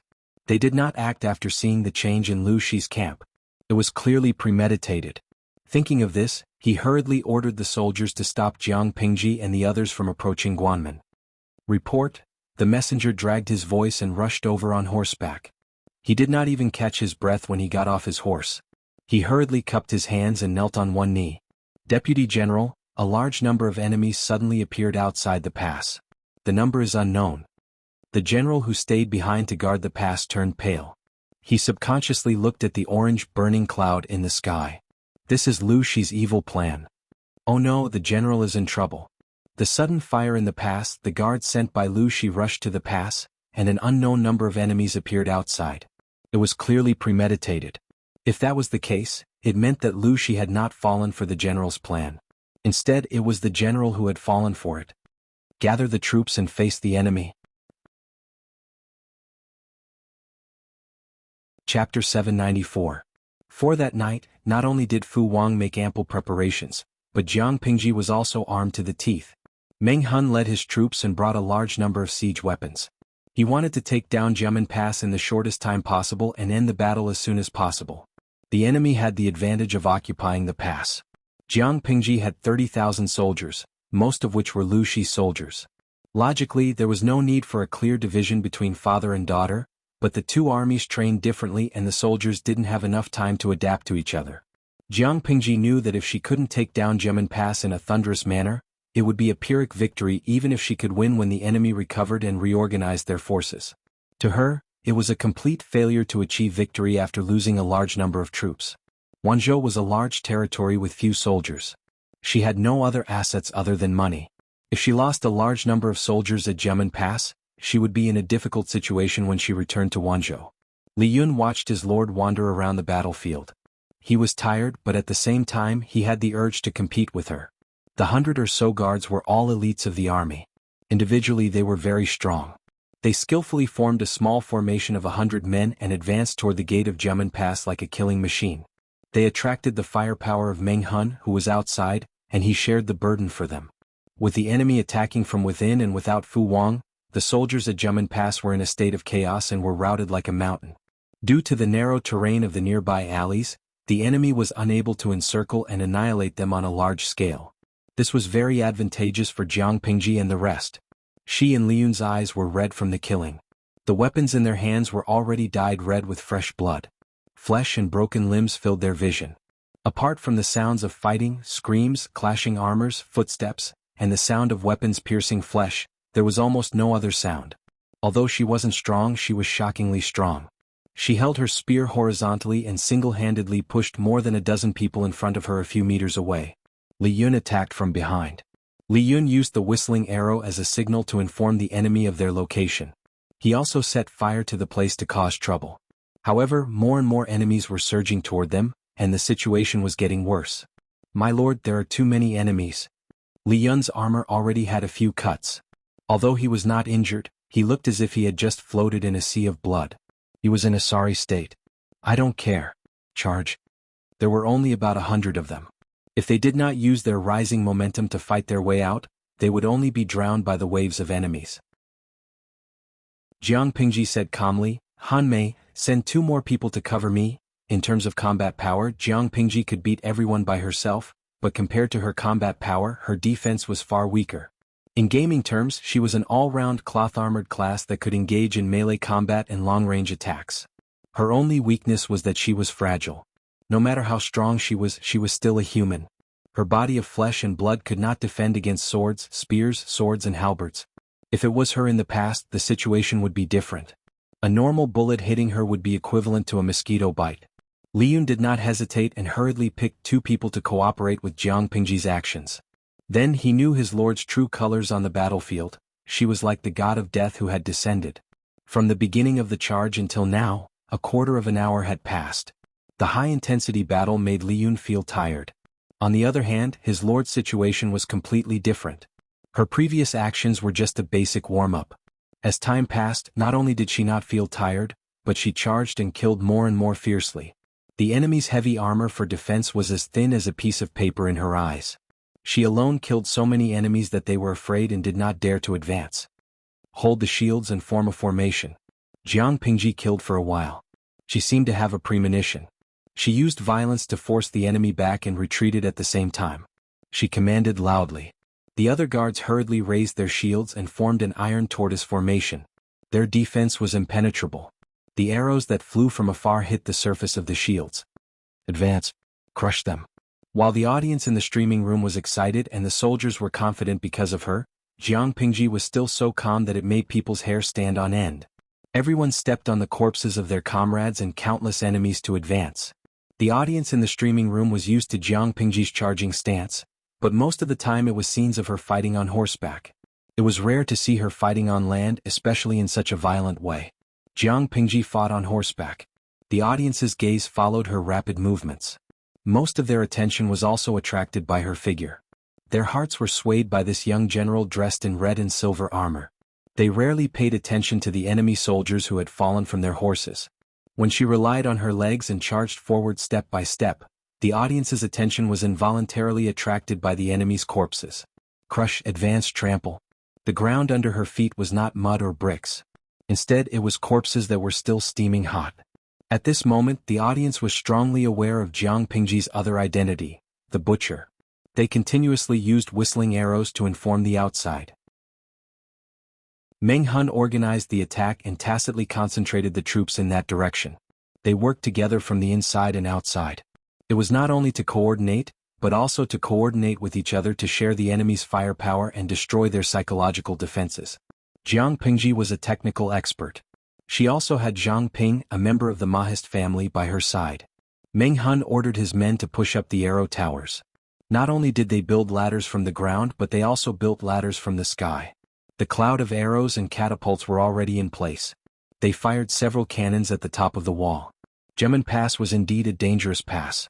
It was easy to defend and difficult to attack.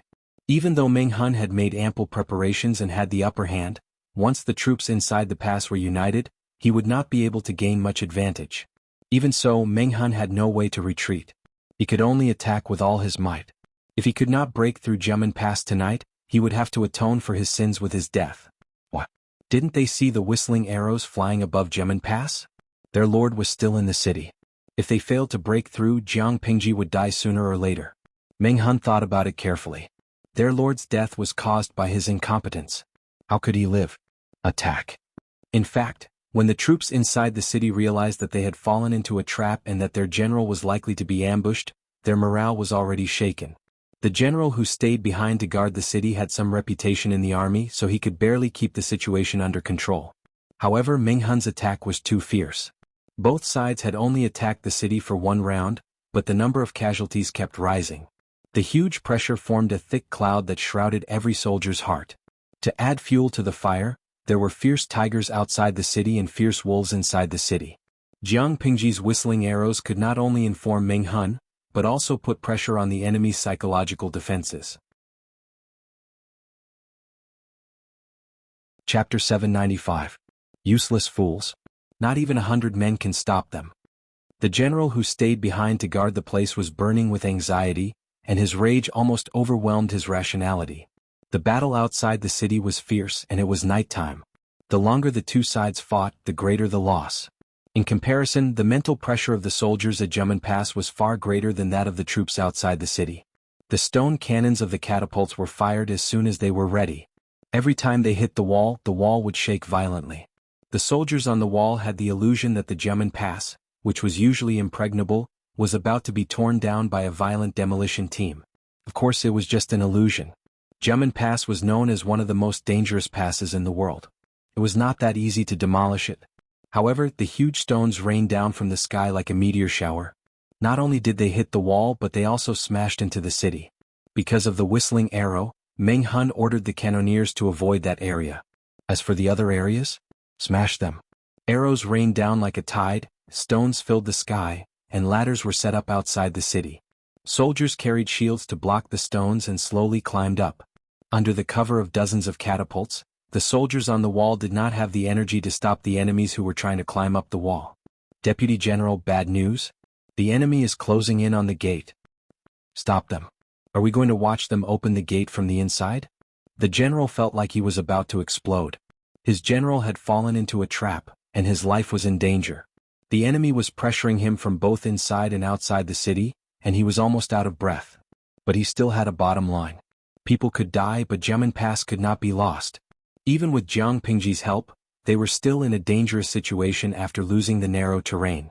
There were enemies on all sides and it would not be easy for them to break through. Even though Jiang Pingji could cut through the enemy's formation like a sharp knife, the advance of the troops was getting slower and slower, and the number of corpses of their comrades was increasing. There were too many enemies and it was impossible to hold the line with only a few hundred people. If someone did not react in time due to exhaustion, they would be turned into a hornet's nest in the next second. Along the way, the corpses of the enemy and their comrades were strewn all over the road. The moment they fell, they were quickly trampled into meat paste. If it weren't for Meng Hun using the catapults to cover and share the firepower, there wouldn't be many of them left. Jiang Pingji's eyes widened with determination. Her breathing was no longer as steady as before. It was rapid and heavy, and her cheeks were covered with the enemy's blood. If one looked closely, they could see thick blood hanging from her eyelashes. The scarlet color was almost black, as if it was going to contaminate her inky eyes. Not only was Jiang Pingji in a sorry state, but Li Yun, who was engaged in a bloody battle at the side, also looked like a terrifying lunatic. Hold the shields, shrink the formation. The number of troops decreased sharply. Jiang Pingji ordered the remaining troops to shrink the line of defense to reduce the pressure and prevent them from being overwhelmed by the enemy. The gate of Gemin Pass was less than 300 feet away from them, but there were countless enemies between the two places. This was a great moat that they had to cross. The power of a catapult was quite terrifying. Not only could it shake the walls of Gemin Pass, but it could also destroy the buildings in the city. A large number of soldiers had gathered in the city to surround and suppress the enemy. The boulders that were thrown out did not even need to be aimed, they would hit the target. Jiang Pingji and the others advanced another 100 feet. Her ferocious fighting ability terrified the enemy, and they almost lost their courage. They thought that the last part of the journey would be extremely fierce, but it turned out to be even easier than before. There were two main reasons for this. First, the range of the catapult was limited. Although it could be thrown into the city, it was not far. The closer Jiang Pingji and the others got to the gate of Gemin Pass, the closer they were to the catapult's shooting range. Second, Jiang Pingji killed too many people. The more enemies she killed, the less the enemies in her way dared to fight her. Jiang Pingji led the remaining 30 people into the city. Li Yun was shocked to find that the city gate had been nailed shut with a thick wooden plank. Even though he was a good-tempered person, he could not help but curse. The viewers in the streaming room were even more furious. It was not easy for them to fight their way out of the city, only to see the city gate nailed shut. How did it feel? For example, a patient was seriously ill. He begged his parents to raise enough money for the operation before the disease worsened, only to find out that the operation fee was not 100,000 but 1,000,000. The impact of falling from heaven to hell was indescribable. Even though Li Yun was a man, he felt hopeless. His eyes could not help but redden. They were only separated by a few feet of thick city wall. Outside the city were their own people, but at such a close distance, they were separated by life and death. "My lord, the city gate has been nailed shut." Li Yun's voice was trembling. It was not a big deal if the generals died in battle, but if they dragged the lord down with them, they would be incompetent. Jiang Pingji glanced at the messy thick wooden plank on the city gate. Her expression became more ferocious and fierce. The viewers in the streaming room were in an uproar. Although they did not participate in the bloody battle, they were worried. They were so close to success, but they did not expect the enemy to play dirty. No wonder there were so many soldiers guarding the city gate. It turned out that they were messing with these things. Jiang Pingji said calmly, "Han Mei, go and command the defense. Try to hold on for a while longer." The city gate was narrow, so they only needed to defend against the enemy from one side. It was very advantageous for them.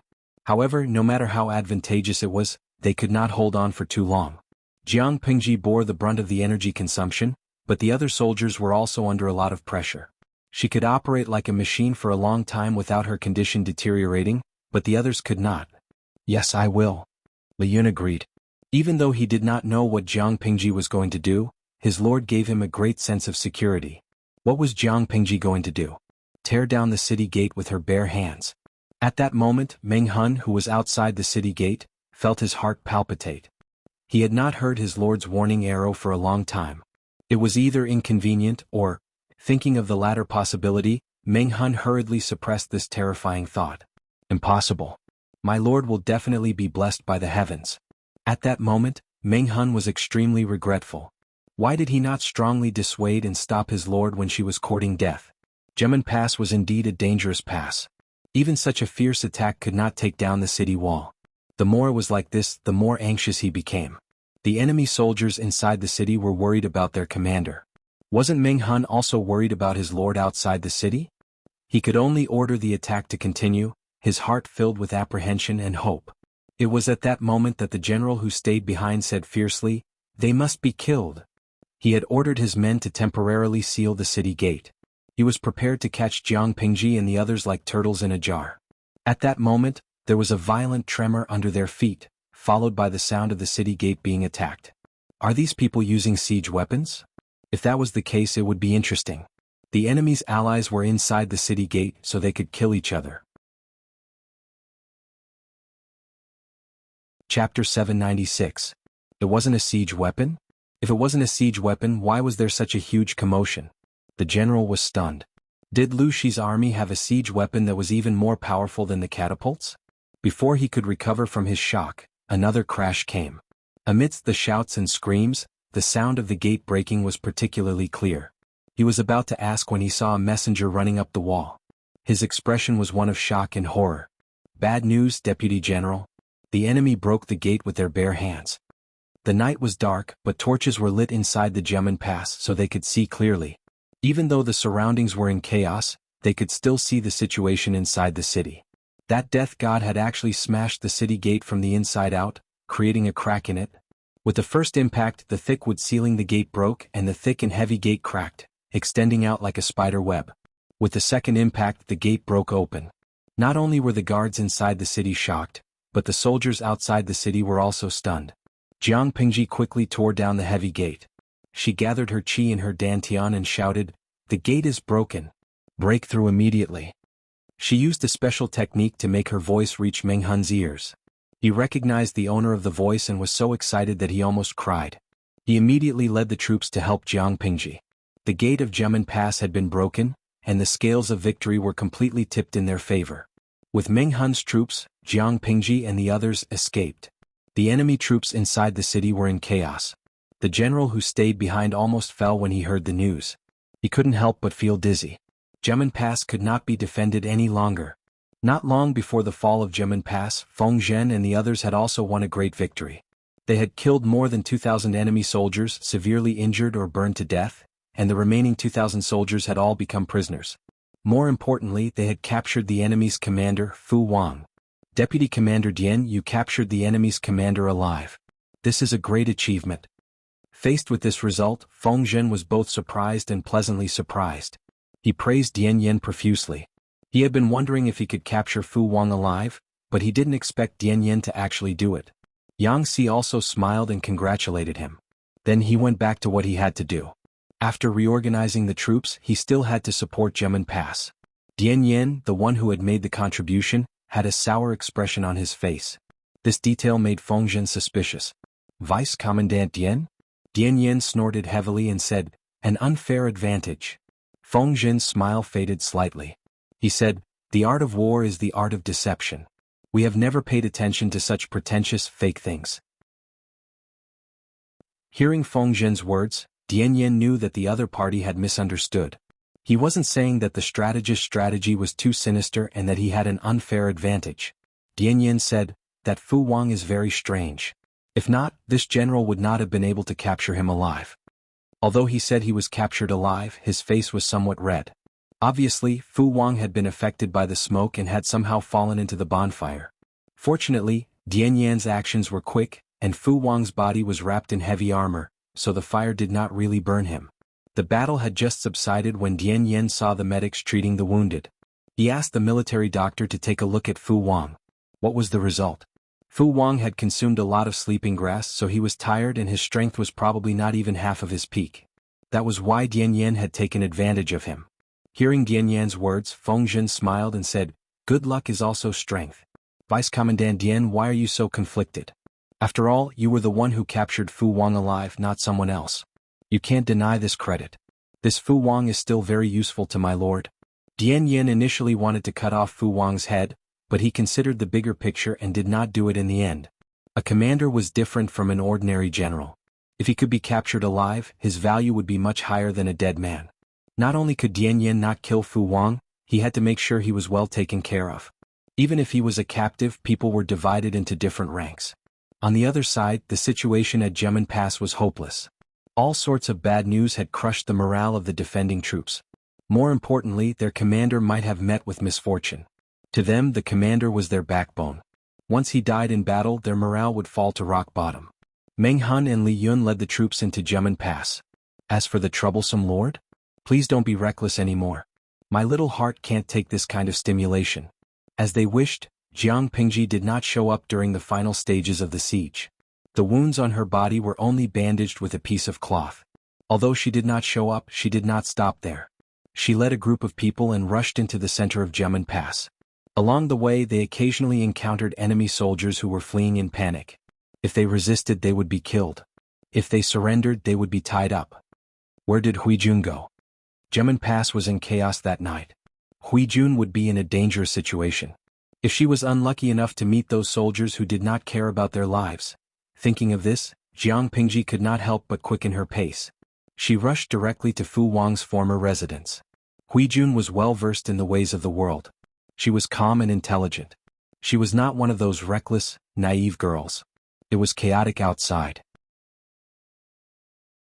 If she did not find a place to hide and instead ran around, she would be in big trouble. No matter what kind of group it was, there would always be black sheep, especially in ancient times when the people were of low moral standards. With Huijun's looks, if she was alone and accidentally met a villain, she would be in a dangerous situation. Huijun. The army had taken over the area so Jiang Pingji could move around freely. After searching for a while, she finally found some traces of Fu Wang's sleeping quarters.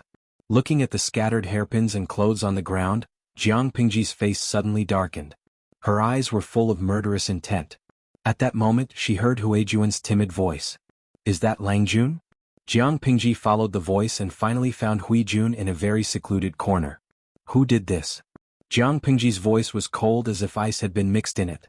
Huijun was wearing a loose linen undershirt that was not even properly buttoned. Her lips were slightly swollen, and there were tear stains at the corners of her eyes. The ambiguous marks on her neck and collarbone were particularly obvious. Even a blind man could see what she had been through.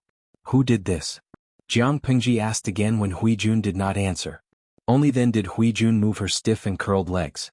She crawled out of her hiding place with a smile on her face. Did Langjun win? Jiang Pingji felt as if someone had stabbed her in the heart. She felt both helpless and heartbroken. "What? You're really stupid." Jiang Pingji was good at deducing the truth from the smallest details. She could guess who had touched Huijun after thinking about it calmly. "Langjun, why are you saying this?" Huijun lowered her head. The hair on her forehead fell and covered a patch of shadow. She said, "I'm useless.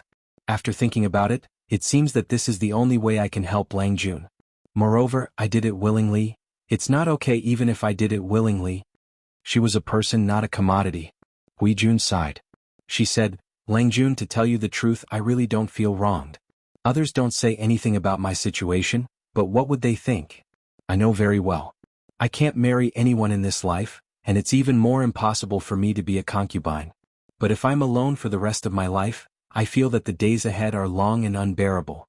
If it's possible, I want to be willful for once and make my own decisions." She caressed her lower abdomen and looked at Jiang Pingji with her eyes shining. Chapter 797.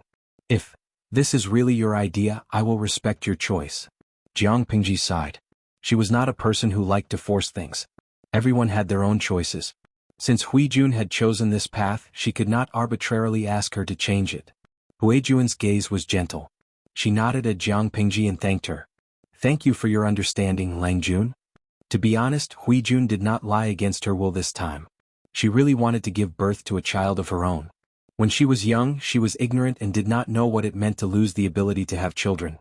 But to this day, she still remembered the scene of her birth mother forcing her to be drugged. That crazy woman even tied her hands and feet and pressed down hard on her lower abdomen.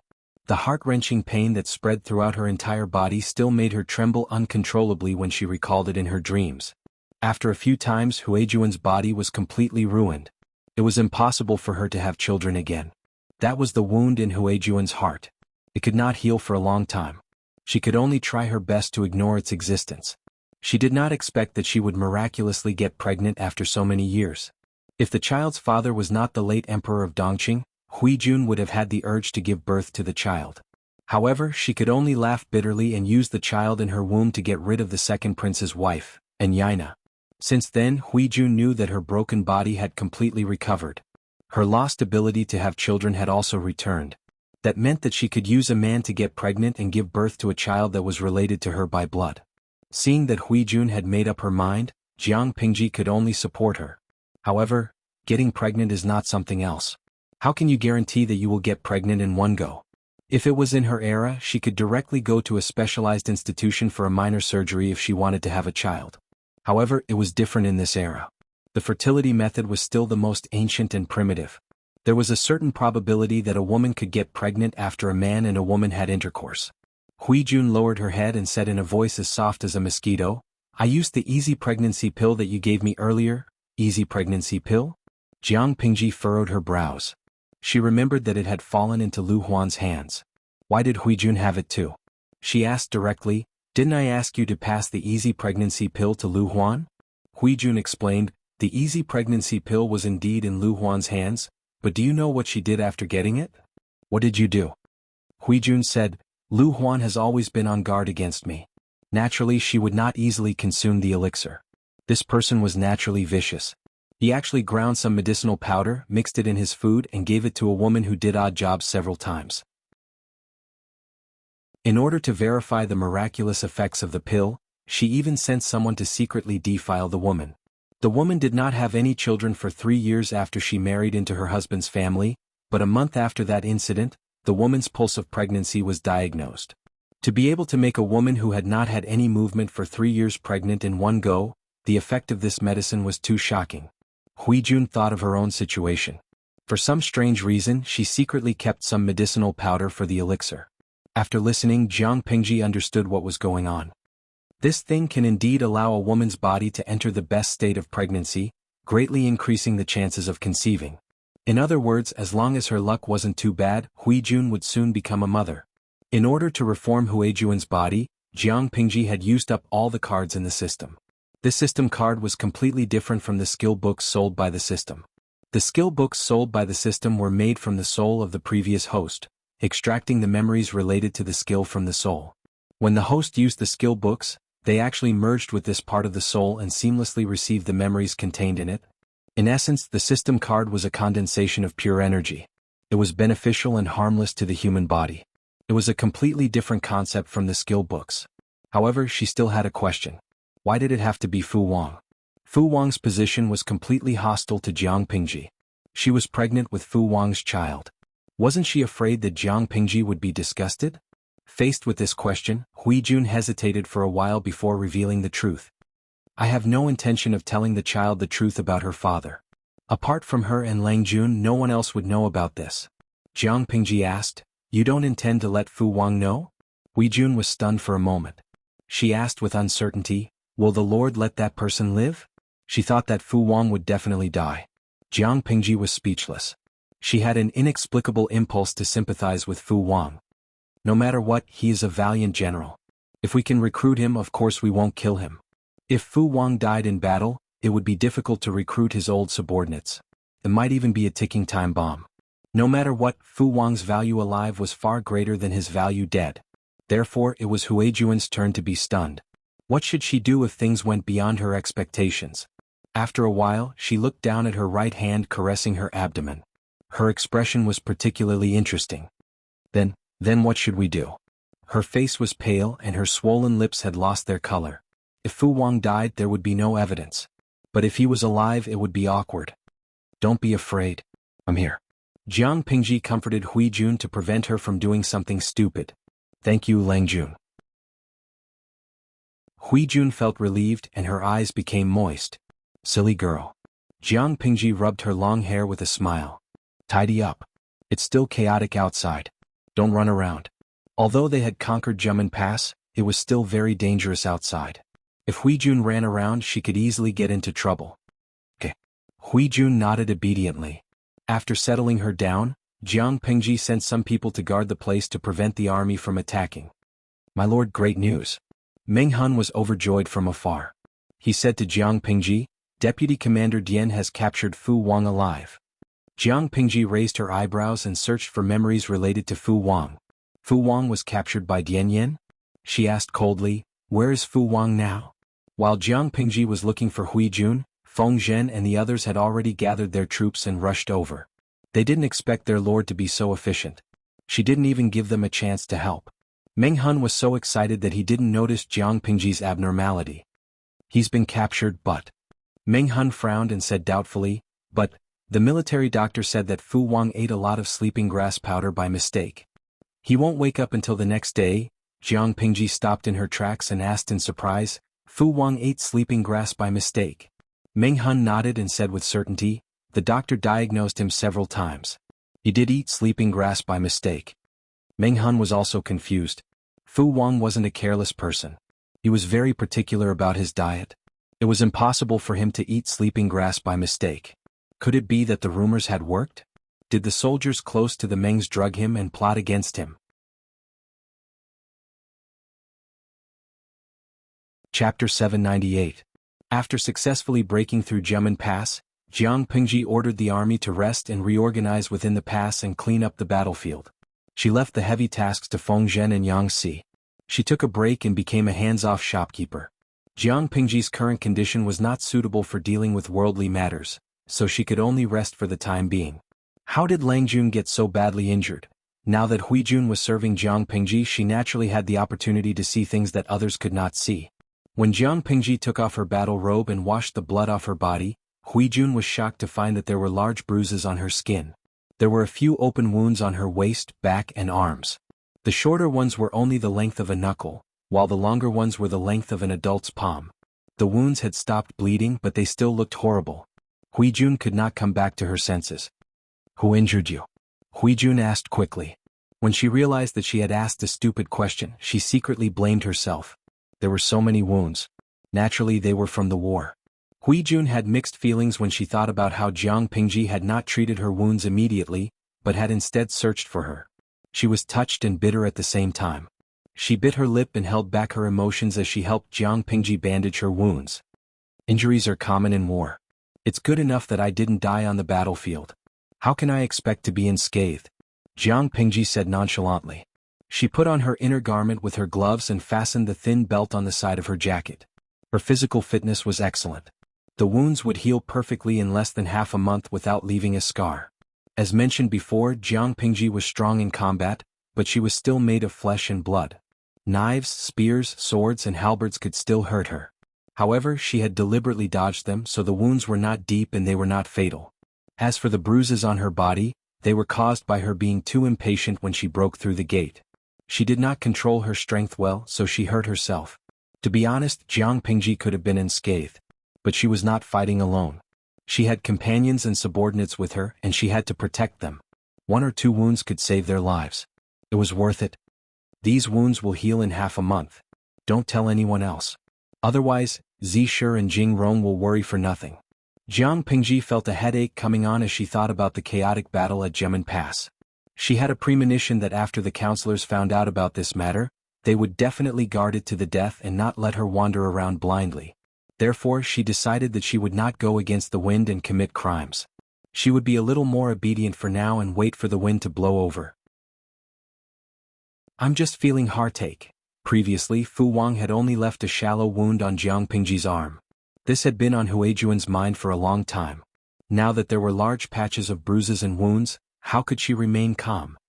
Don't move, Langjun. I'll use some medicinal wine to dissolve the clotted blood. Jiang Pingji could only agree to her request. It couldn't be helped. Huijuan's reddened eyes were too pitiful. It was as if she would cry if she didn't agree. Langjun, your hand. Why is it so black? Huijun served Jiang Pingji the medicinal wine and noticed that her right hand was also covered in black blood. It didn't look like a blood clot, but more like a birthmark. But she clearly remembered that Langjuan's right hand was a piece of white jade. When did he get such an ugly birthmark? Jiang Pingji followed her gaze and looked at her hand. She said calmly, it's fine. The black blood mark on her hand was the level 9 loyalty talisman left by the time traveler. It was useless. Jiang Pingji kept it because she wanted to use it to seduce the time traveler. After treating the wound, Huijun still unconsciously pouted, her expression especially stubborn. After a night of chaos, Jiamen Pass had a new owner. When Fu Wang woke up from his deep sleep and saw the unfamiliar scenery, he tensed up and jumped up in a defensive posture. Ouch! He gasped in pain and moved his arm. Only then did he realize that the wound on his body had been treated. But his movement was too big, and the wound that had just stopped bleeding opened up again. Bright red blood seeped out. The people outside heard the noise and came in to check. Fu Wang's expression changed when he saw the clothes the person was wearing. You're awake. Are you feeling well? The doctor knew Fu Wang's identity, so he didn't dare to approach him. He only dared to wait at the door. "Who are you?" Fu Wang had already guessed the truth, but he still couldn't accept it. He had become someone else's prisoner. The doctor still didn't dare to approach him. He bowed and said, "I'm a doctor sent by my lord to take care of the general's wounds. The general has many wounds and it took a lot of effort to stop the bleeding. It's not a good time to be angry and we can't make a big fuss, lest the wounds open up again." Fu Wang didn't listen to him. "Your lord? Lushi?" Looking at the surrounding scenery, it was obvious that they were at Jiamen Pass. How long had it been? Lushi had already broken through the pass? Fu Wang couldn't help but worry about his trusted aide who had stayed behind at Jiamen Pass. Yes. Fu Wang's expression changed again and again when he got the confirmation. After a while he calmed down. "The winner is the king, the loser is the bandit. A loss is a loss. Has your lord thought about how to deal with me?" The doctor smiled. "My lord didn't tell me anything. She just told me to take care of the general." The doctor thought that Fu Wang would kill him in a rage, so he was ready to run. Who would have thought that this man was exceptionally cooperative? The doctor immediately changed his dressing and rebandaged his bleeding wound. Fu Wang's wounds were more serious than Jiang Pingji's. They were long and deep. When the military doctor changed his dressing and bandaged his wound, the onlookers thought it was painful, but this man did not even frown. Fu Wang thought that Jiang Pingji would leave him alone for a while, but she sent someone to summon him that afternoon. In order to prevent any possible accidents, Fu Wang was tied up like a human dumpling. "General Fu, it's been a while." Jiang Pingji was still dressed like a man in the camp. She looked like a handsome young man. Fu Wang was confused about her gender, but he snorted coldly. "If you want to kill me, just do it." "General, you know I won't kill you." Jiang Pingji smiled and said bluntly, "I've often heard Captain Meng talk about you. He said that you're the best general in the Mengs. Now that you've fought with me, you live up to your reputation. If you didn't have the upper hand, who would be the prisoner now? General Fu Wang, you're so talented, but you're willing to work for the Mengs. Isn't it a waste?"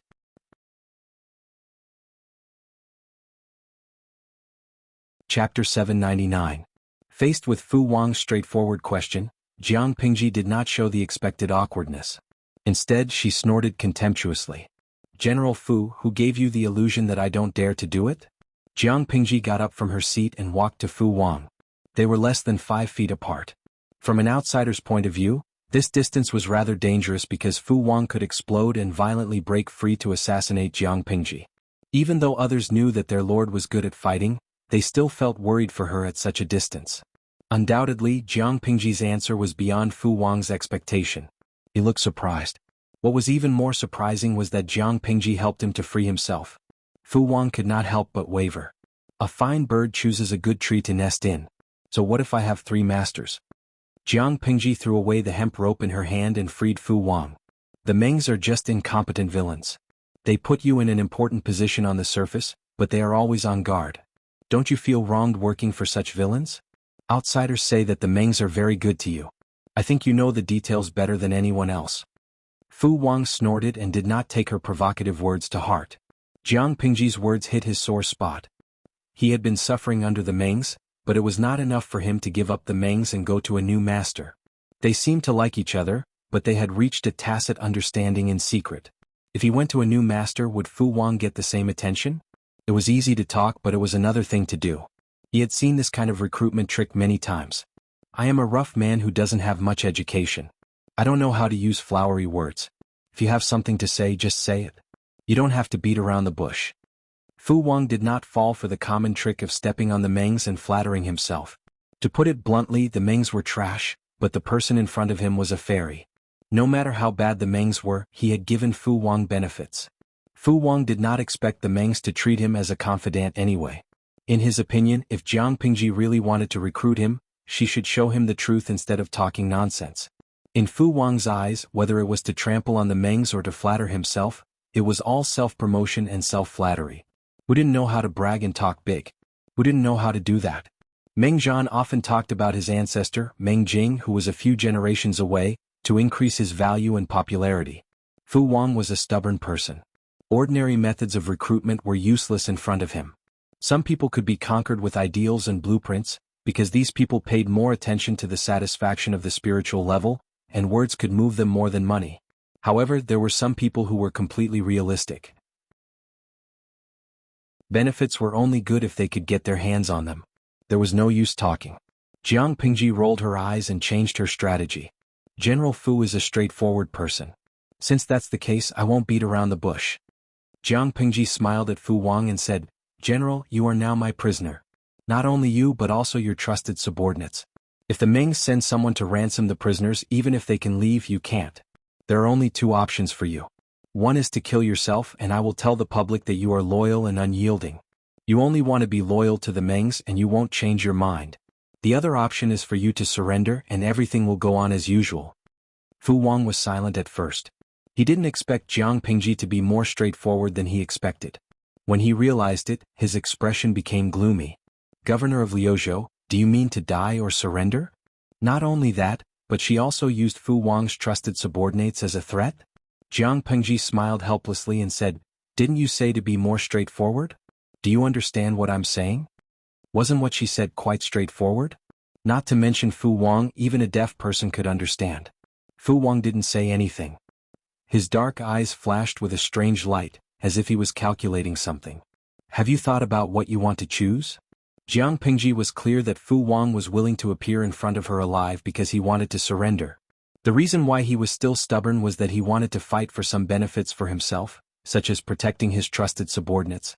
Normally, almost no one would be at ease with a general who had just surrendered, let alone return the other party's military power to him. What if the general was pretending to surrender and suddenly stirring up trouble while the new lord was not on guard? In order to prevent the surrendered general and his former subordinates from taking advantage of the opportunity to create trouble, the original organization would be broken up. On the surface, it seemed like they were putting the other party in an important position and giving him a lot of trust, but in reality, they were transferring their own people to the other party's command. Even more straightforward, they would directly deprive the surrendered general of his military power.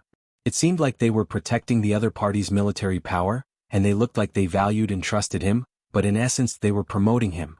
Fu Wang snorted coldly and was not prepared to express his stance. Jiang Pingji said, I can subdue you once, so naturally I can defeat you a second time.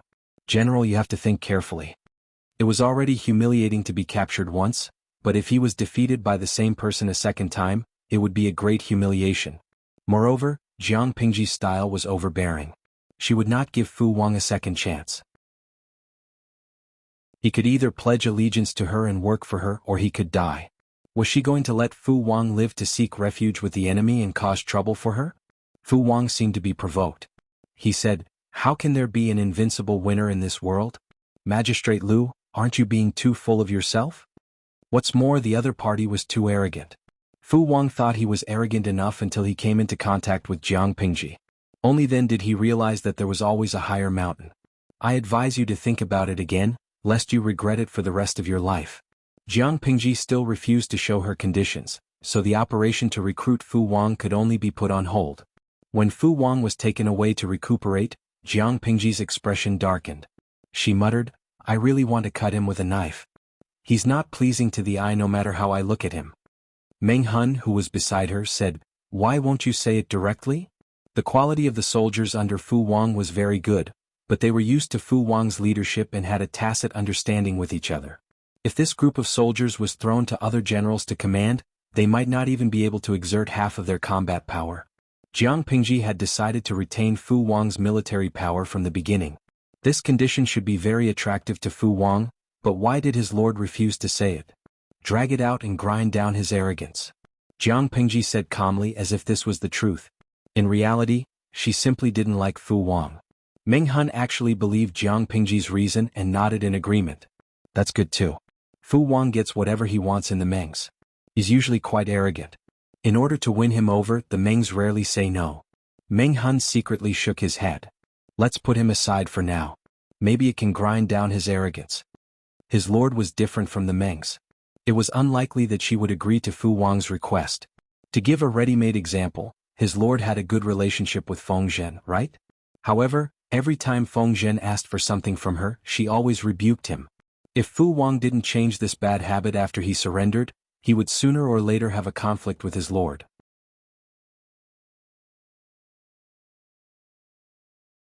Chapter 800. Other than Meng Hun and the other generals who believed Jiang Pingji's words, the others exchanged meaningful glances. Even the newly joined Qi Kuang and Xiao Guang sensed something fishy, not to mention Yang Si and Feng Zhen. Hey, you'll get used to it. That's the Lord's temperament. Feng Zhen comforted the two newcomers with the attitude of an experienced person. Qi Kuang didn't like to talk because of his own reasons, but Xiao Guang was more open. Won't the Lord anger Fu Wang by doing this? The Lord wants to win people over, not offend them. If things get ugly between the two sides, how will it end in the future? Feng Zhen smiled calmly and said, Zhen and Jing Rong have analyzed Fu Wang in private. We all think that Fu Wang is different from ordinary people, and we can't judge him by the standards of ordinary people. Didn't Chong Ming realize that the other has never been upset about his failure, nor has he vented his anger on the Lord? What does this mean? It means that the previous failure was nothing to him. This person has long wanted to pledge allegiance to us, but the Lord refused to give him a ladder, so he couldn't get out of it, so he can only talk back. Once a general was beaten down from the clouds to the mud, no matter how good his mentality was, he wouldn't be unresponsive. Even if he didn't yell at them, he would at least give them a hateful look or an unapproachable attitude. What about Fu Wang? The other party calmly accepted his failure. His attitude towards Jiang Pingji, the culprit who caused his failure, was also indifferent. Feng Zhen seriously analyzed this point and came to a conclusion. Fu Wang doesn't care about who he's loyal to, he only cares about what benefits the person he's loyal to can bring him. This benefit doesn't necessarily have to be gold or jewelry. What does Fu Wang care about the most now? It should be his trusted subordinates. Just wait, he'll compromise sooner or later. In other words, as long as Jiang Pingji still had these people in her hands, Fu Wang would sooner or later surrender. Xiao Guang said, if that's the case, even if Fu Wang surrenders, it'll just be on the surface. He might be resentful. Feng Zhen said confidently, if it's someone else, they'll naturally be resentful, but if it's Fu Wang, don't worry. As mentioned before, Fu Wang was a very realistic person. As long as there were benefits, he wouldn't care about trifles. To a certain extent, a straightforward guy like Fu Wang was very difficult to deal with, but if he could find a way, he would also be easy to deal with. Xiao Guang frowned. If Fu Wang was such a person, wouldn't he have no loyalty to speak of? He couldn't help but be puzzled. Could such a person really be used? How could he be sure that he wouldn't go to the Fourth Lord? To put it bluntly, this person was an ingrate. How could he be trusted with an important position? Xiao Guang said what was on his mind. Will such a disloyal person really not harm the Lord? If there was a better target, this person would also jump ship without hesitation. Feng Zhen, on the other hand, did not care. He said, the Lord does not need his loyalty. The Lord only needs him not to betray her.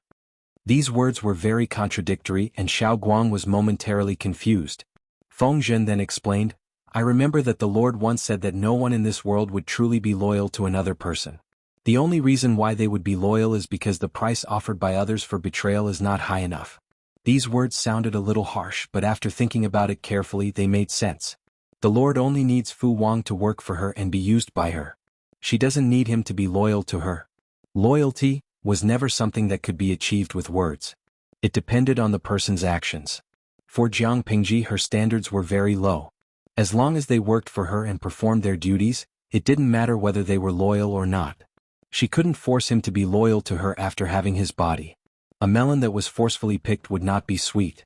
Xiao Guang was speechless. This was the first time he had heard of such a theory. After spending 2 days cleaning up the battlefield and treating the injured, Jiang Pingji planned to return to Wanzhou. Gemin Pass should be the biggest test the Mengs set. Once we pass it, we will be safe. Not only had Jiang Pingji broken through Gemin Pass with minimal losses, but she had also captured more than 10,000 soldiers and the Meng's top general. It could be said that the Mengs had suffered a great loss this time, while Jiang Pingji had won a lot from this gamble. Not to mention a capable general like Fu Wang, just the elite troops that Fu Wang had trained for several years were an immeasurable wealth. Feng Zhen and the others heaved a long sigh of relief. They had been under so much pressure that they couldn't sleep well. Especially Feng Zhen. Although he had gotten rid of the Hanshi powder, his body was still damaged and he couldn't sleep well. When they returned to Wanzhou, he would definitely take a vacation. Of course, but the Mengs have been our enemy for a long time. Lanting can't be careless. Lucy had caught a cold a while ago and was seriously ill. He had only gotten better in the past 2 days. By the time he recovered, his daughter would have taken Gemin Pass and wouldn't give him a chance to perform. Father, don't worry. I will be careful.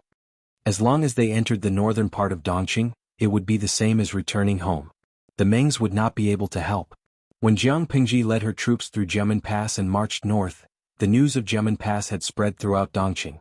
Fu Wang had a total of 25,000 soldiers, and they had the advantage of a dangerous pass. Without more than 50,000 soldiers and sufficient supplies, how could they break through the pass? Go home, wash up and sleep.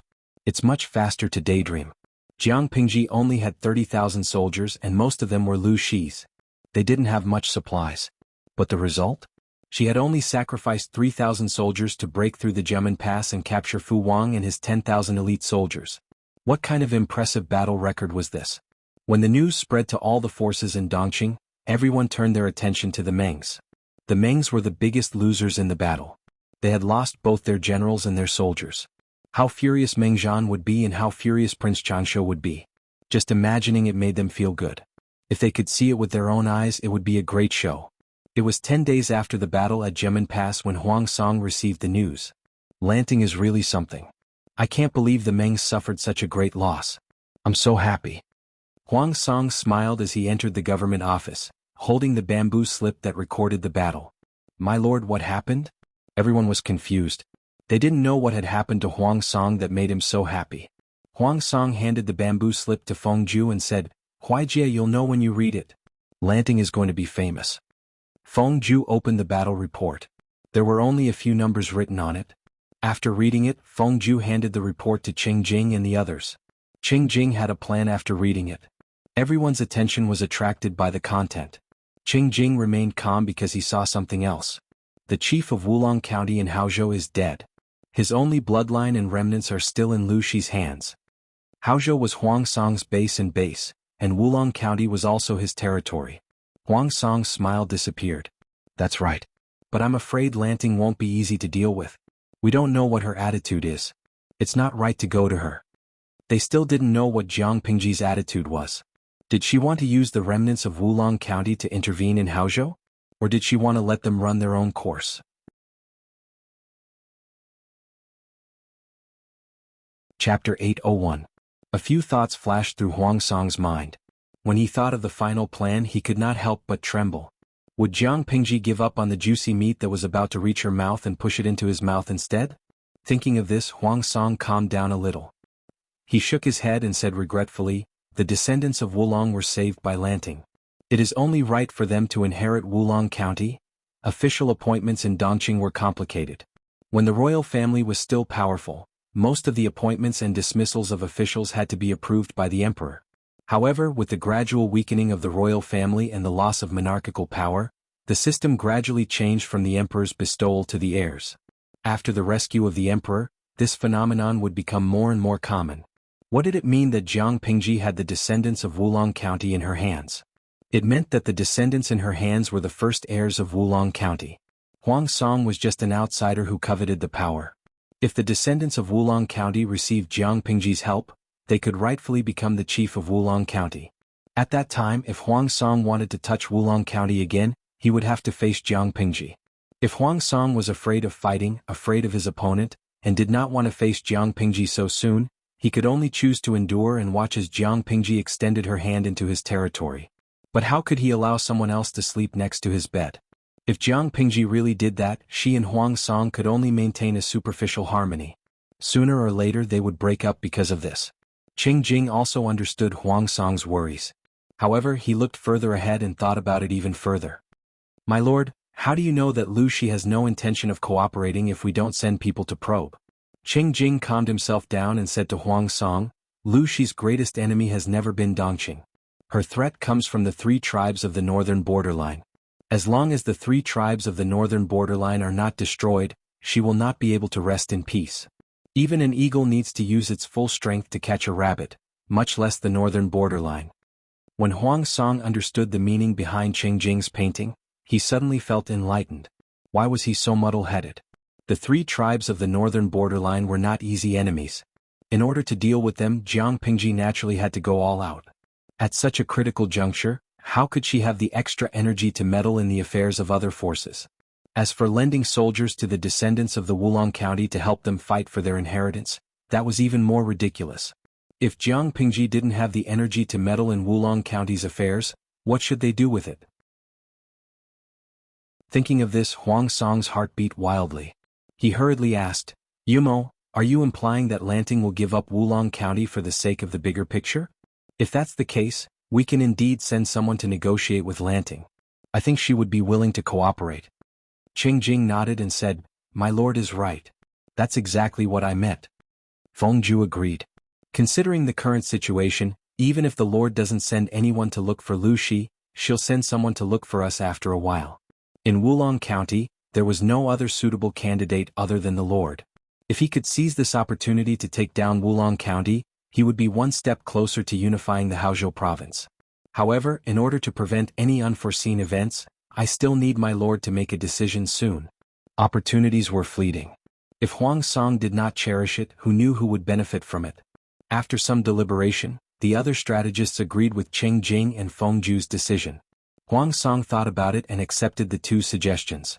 Just as Huang Song was overwhelmed with joy, a few people were so angry that they almost fainted. These people were none other than the emperor, Prince Changshu and his henchman Meng Zhan.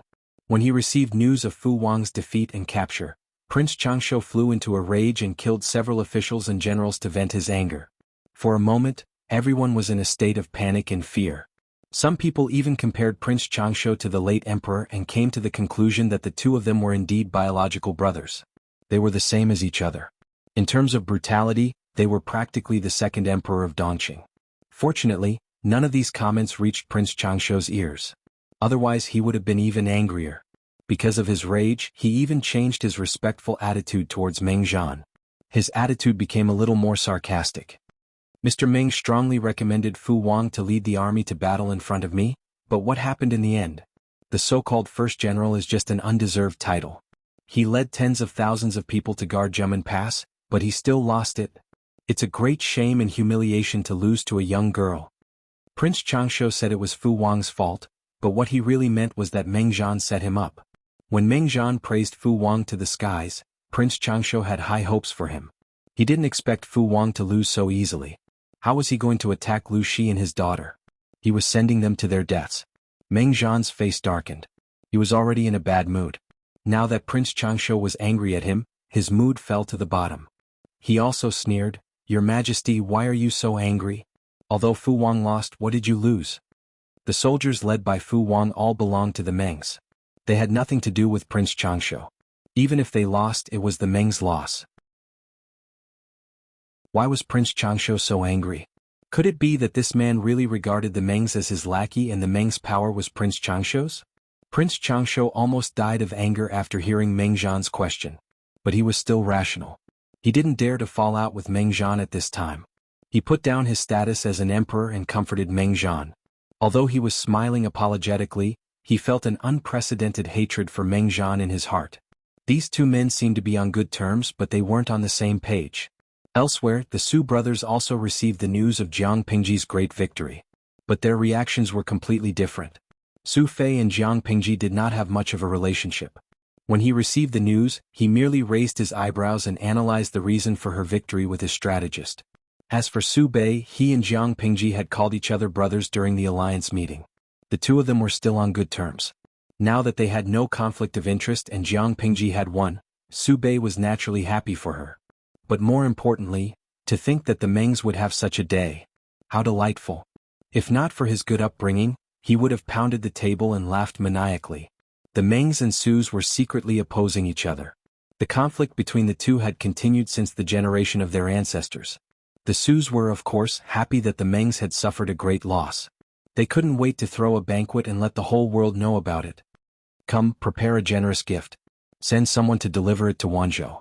Tell them it's a gift from my sworn brother. Su Bei was rich and willful. Jiang Pingji had caused trouble for the Mengs, so he should at least express his gratitude. However, if this news reached the Mengs' ears, who knew how angry they would be? Apart from these few powers, the reactions of the other powers were varied. Some secretly sneered at Prince Changshu and the Mengs, but there were also those who were dismissive of Jiang Pingji. A woman was a woman after all. She had no backbone. It was just a small victory and Lu Shi was so happy that he could fly to the heavens.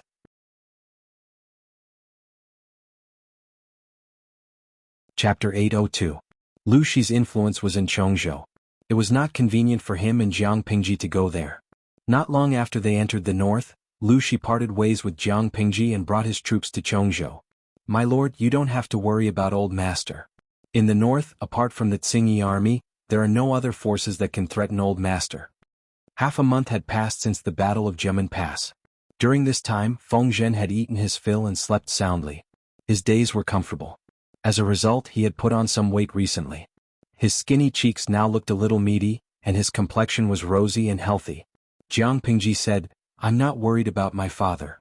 On the surface, Feng Zhen nodded, but he still insisted on his own opinion. His lord had been separated from his father for many years. It was not easy for them to spend some time together.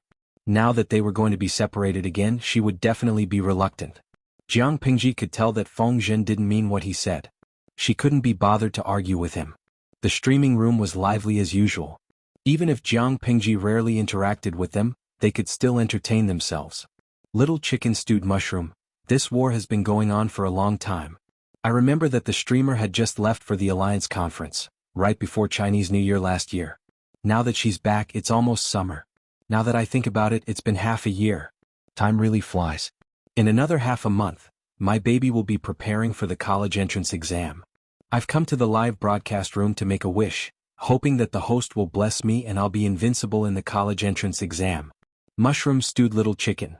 College entrance examination party, you're not thinking of fighting for 3 years to simulate 5 years of college entrance examination, yet you're still in the live stream room. You're so open-minded. Luo peanut candy, as someone who's been here before, I can tell you that this live stream is magical. You can always make your wishes come true here. Jiang Pingji had been on the road for the past 2 months. Every day she was on the road and the content of her live stream was the same. The audience found it fresh at first, but after a long time they were tired of it. Many old viewers chose to lurk and peek. Most of the bullet screen comments were new viewers. No one knew who started it, but Jiang Pingji's streaming room became even more powerful than the koi fish. Everyone spread the rumor that wishing for good luck. The audience's bullet screen content was getting further and further away from the main topic of the live broadcast, until an old audience member sent a question. "Moyan Songyuan, I'm only worried about one thing right now. Has the news that the host is a woman reached Wanzhou?" This bullet screen had caused quite a few people to lurk around. Everyone's nerves could not help but tighten. The streamer had taken care of the people around her, but her subordinates far away in Wanzhou were still in the dark. When they suddenly received the news that their lord had changed from a young man in the prime of his life to a young lady, wouldn't they explode? In fact, this pot had already exploded. When the news that Jiang Pingji had become the Wanzhou magistrate spread to Wanzhou, everyone also received another major piece of news: the lord was actually a wife. To them, the impact of this news was no less than the earthquake in Shangjing. All of Wanzhou was in an uproar. Everyone pinched their arms and grimaced in pain. Only after confirming that they could feel the pain did they know that they were not having a nightmare. Suku was so shocked that he miscalculated the accounts. Looking at the messy accounts, he could only endure the throbbing pain in his temples and make another one. How can the lord be a woman? From work to work, the same question lingered in his mind: was he having a nightmare? Qiguan Rang went to Suku and asked him in private. "You've been with the lord the longest. Don't you have any suspicions?" When Qiguan Rang received the news, his attitude was still relatively calm. He had a faint thought in his heart, as expected. Faced with Qiguan Rang's questioning, Suku suddenly widened his eyes and said in an extremely aggrieved tone, "How can I doubt it? How could a normal person suspect that the young man recognized by others was a young girl?" Nowadays, cross-dressers were everywhere. The men of the aristocratic families wore flowery hairpins and powdered hair and wore red and green clothes. The chances of Suku recognizing them were even lower. "Your madam didn't leak any information?" Qiguan Rang was flabbergasted. It was fine if others didn't recognize her, but Suku, who was part of Jiang Pingji's first batch of subordinates, was still kept in the dark. It was really inexcusable, not to mention that Suku's wife was their lord's personal maid. Qiguan Rang's question stumped Suku. He was stunned for a moment. He carefully recalled what Sun Mei had said, and his expression became more and more interesting. He stammered, "I vaguely mentioned it, but how could a normal person think in this direction?" Qiguan Rang secretly rolled his eyes. Who could he blame? If they wanted to blame someone, they could only blame their lord for being too manly. They couldn't blame their subordinates for being blind. When Feng Jin received the news, he was in a good mood. How could he not be happy? He couldn't be too happy when he saw the dumbfounded expressions of his colleagues. For so many years he had been guarding the secret that no one else knew. He had long been stifled. This happy mood lasted until he got off work and returned home. Wei Jingxian said, "What happened to make Huayu so happy?" Feng Jin took over Changxing, who was getting heavier from Wei Jingxian's arms. He hugged his chubby daughter and didn't even care that his daughter was tugging at his cheek. "Jingxian, there are two pieces of great news," Feng Jin said with a smile. "First, Lanting has been appointed as the governor of Wanzhou. Second, she has regained her identity as a woman. From now on, we don't have to worry about her accidentally exposing her identity and causing unrest. How can I not be happy?" "Lanting?" Before Wei Jingxian could answer, the chubby daughter in her arms began to speak. She had only said 2 words when transparent saliva flowed from the corner of her mouth. "Don't be rude. Don't call her by her name." Feng Jin took the handkerchief from his wife and gently wiped away the saliva for Changxing. "Lanting." Changxing waited with her legs crossed. Her 2 black grape-like eyes sparkled as she babbled, "Huayu." Changxing was stubborn. The more Feng Jin opposed something, the more she liked to go against it. "That's my lord." Feng Jin laughed and gave his daughter a slap on her butt. This girl was getting bolder. She even dared to call her father by his name. "My lord." Changxing proudly learned. Her speech was still incoherent. Often she could only say 2 words. "That's right. Don't be rude when you see my lord in the future." Wei Jingxian was overjoyed to see the father and daughter talking like chickens talking to ducks. Changxing didn't know what she was laughing at, but she also giggled happily. The atmosphere of the family of 3 was very good. The other single dogs were a little pitiful. For example, Zhang Ping. As a skilled craftsman, he spent most of his time in the woodworking workshop. He was obsessed with craftsmanship and had no distractions. When he received the news, Zhang Ping's brain seemed to have rusted. He almost couldn't wrap his head around it. "Who did you say is a woman?"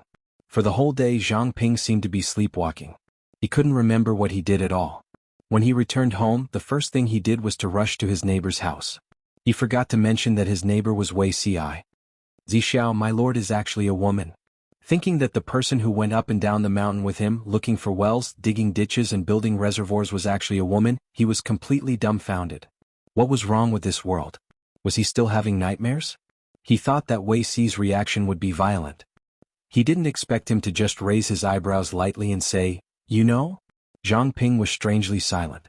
It was the season where spring and winter intersected. The weather changed rapidly. Wei Ci was naturally sick for a few days. During this period of illness, Wei Ci stayed at home and couldn't go anywhere. Logically, he shouldn't have received the news so early. In other words, Wei Ci had long known that Lu Shi was a woman.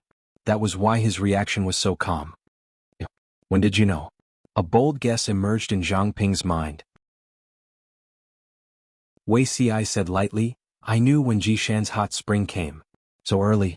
Zhang Ping's face twitched. He gritted his teeth and said, "You clearly knew that my lord is a woman. You still introduced me to her. Were you sincere?" Wei Ci's expression changed. He started coughing hysterically. He looked like he didn't have long to live. After a while this guy started pretending to be dead. Zhang Ping was speechless.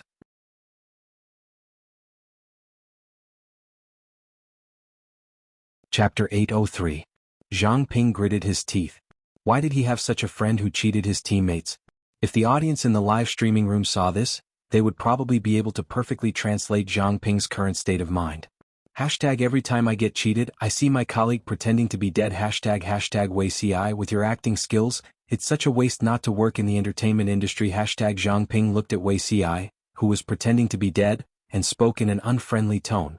"Wei Zixiao, you're still pretending? If you don't explain yourself today, I'll stay here and not leave." When dealing with a guy like Wei Ci, one must not be thin-skinned. One must be more shameless than him. He was thinking about how to get back at him when he saw Wei Ci lying motionless on the bed. His breathing was intermittent, and his chest rose and fell weakly. Wait, did Zixiao's illness really act up? Realizing this, Zhang Ping's anger disappeared. He quickly went forward and pushed Wei Ci, using his fingers to check his breathing. Upon checking, he was exhaling more than he was inhaling. Zhang Ping's heart sank. "Zixiao."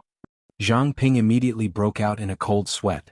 Just as he was about to call for the doctor, the sickly Wei Ci quietly turned his body sideways with his back facing Zhang Ping. He quietly pulled the brocade blanket covering his body towards his chin. How did he still look like he was about to die? Zhang Ping was speechless. The anger that had just subsided rose again. This kid was becoming more and more capable. He actually pretended to be sick in front of him and made him worry for nothing. Wei Zixiao, if you don't give me an explanation today, you and I will break off our friendship and never see each other again. Pretending to be sick? How could such a thing be faked? He did it on purpose this time. Who knew if it would be true next time? If the next time his illness really acted up and others thought he was acting, was this kid trying to get himself killed? Zhang Ping's tone was no longer calm. There was dignity in his anger. He was obviously serious. Wei Xi smiled. He knew he could not continue to tease Zhang Ping. It was a small matter if the other party was angry. If he really broke off their friendship, it would be a big deal. He sat up with difficulty. His face was pale as usual. His lips were an unhealthy greenish white. He looked sickly. I'm indeed sincere. Wei Xi shamelessly admitted it. He asked, will Shiheng blame me for saying this? Zhang Ping calmed down a little. He had nothing to say in response to Wei Xi's question. To be honest, Zhang Ping would definitely not blame Wei Xi. What's done can't be undone. What's the use of blaming you? Our Lord is not a kind person who can get off this ship smoothly. What's more, you already knew that she was a woman. After some consideration, you still chose to assist her. It can be seen that in your eyes, this lord is much better than ordinary feudal vassals. It's obvious that she's the wise ruler you've been searching for.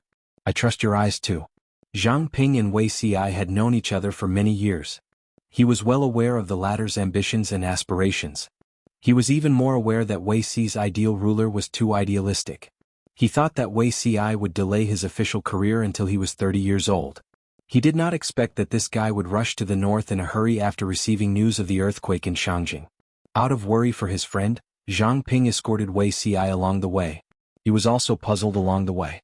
What kind of person could make Wei Xi disregard his health and life and drag Chen Ke's sick body to seek refuge with them? When he saw Zhang Ping did not feel much at first. It was only after several interactions that he realized that Wei Xi had found the right person. The wise ruler that Wei Xi was looking for was not only an ambitious and ruthless person who could run amok in a chaotic world, but also someone who had a benevolent and loving heart. Zhang Ping sighed. He lifted this matter up high and gently put it down, letting Wei Xi off the hook. If you had known about this a long time ago, you would have at least revealed some information to me. Then I wouldn't be in such a sorry state today. Zhang Ping thought of his absent-minded state today and felt gloomy again. You didn't say anything because you were waiting for this day. You're happy to see others startled, aren't you? The feeling of knowing that no one else knew and only he could not feel too good. I've really wronged Ci. I wanted to say it in the past, but the time was not right. I could only delay it again and again. Zhang Ping suddenly chuckled. If he believed one more word from Wei Xi, he would write his name backwards. Wei Xi had been sick for the past few days. He was not well informed about the outside world. Shiheng, you said that the Lord's secret has been spread to everyone. What's the attitude of the others? Other than Feng Jin, who was in the know, the others were kept in the dark. Hearing such explosive news for the first time, he didn't know if they could accept it. Zhang Ping thought about it and briefly described the reactions of the others. Most of them were surprised and a few were frightened. As for the chaos that Wei Xi was worried about, there had been no signs of it so far. After listening, Wei Xi was relieved. Zhang Ping comforted him. Almost none of the people who serve the Lord are pedantic. Huayu, who has the strictest rules, reacted very calmly today. It seems that the Lord's gender cannot shake their loyalty. You don't have to worry about these people, but the people of Wanzhou. Jiang Pingji's subordinates were carefully selected. It was impossible for them to betray her just because she was a woman. However, it was hard to say for the ordinary people. They were the group that was most easily fooled by public opinion. They could be used as weapons if they were not careful. Wei Xi said, after the Lord left, all parts of Wanzhou were hurriedly selecting female soldiers to fill the women's camp. I even asked storytellers to write stories to promote the merits of the women's camp. After half a year, the people have already accepted it. When the Lord becomes a woman, they will at most cherish it for a while. Zhang Ping listened and nodded repeatedly. The atmosphere in Wanzhou was indeed more open-minded than in other places. Speaking of this, when will you finish writing the story? Zhang Ping frowned and could not help but urge him to update. Wei Xi's expression changed. His eyes drifted and he said, isn't I still sick? He knew Jiang Pingji's plan and knew when she planned to restore her identity as a daughter. In order to minimize the impact, Wei Xi had thought of many ways. Expanding the scale of the women's camp and selecting female soldiers in Wanzhou was one of the solutions. To be on the safe side, he also thought of another way, controlling public opinion with entertainment. Speaking of which, he had learned this method from Her Majesty. Compiling a story in the marketplace and having storytellers tell stories in tea houses and taverns, using catchy, easy-to-understand books to attract ordinary people. Through this method he could achieve the effect of controlling public opinion. It was an era where entertainment was scarce. Only high-ranking officials and nobles had the right to enjoy singing and dancing activities. The entertainment life of the people was almost zero. Even activities such as performing on the streets had not become popular yet. Under such conditions, the power of Wei Xi's move was huge. It was comparable to a nuclear bomb. Every day there were people who persevered in waiting, surrounding the tea houses and taverns so tightly that not even a drop of water could trickle through. They eagerly waited for the content of the story to be serialized.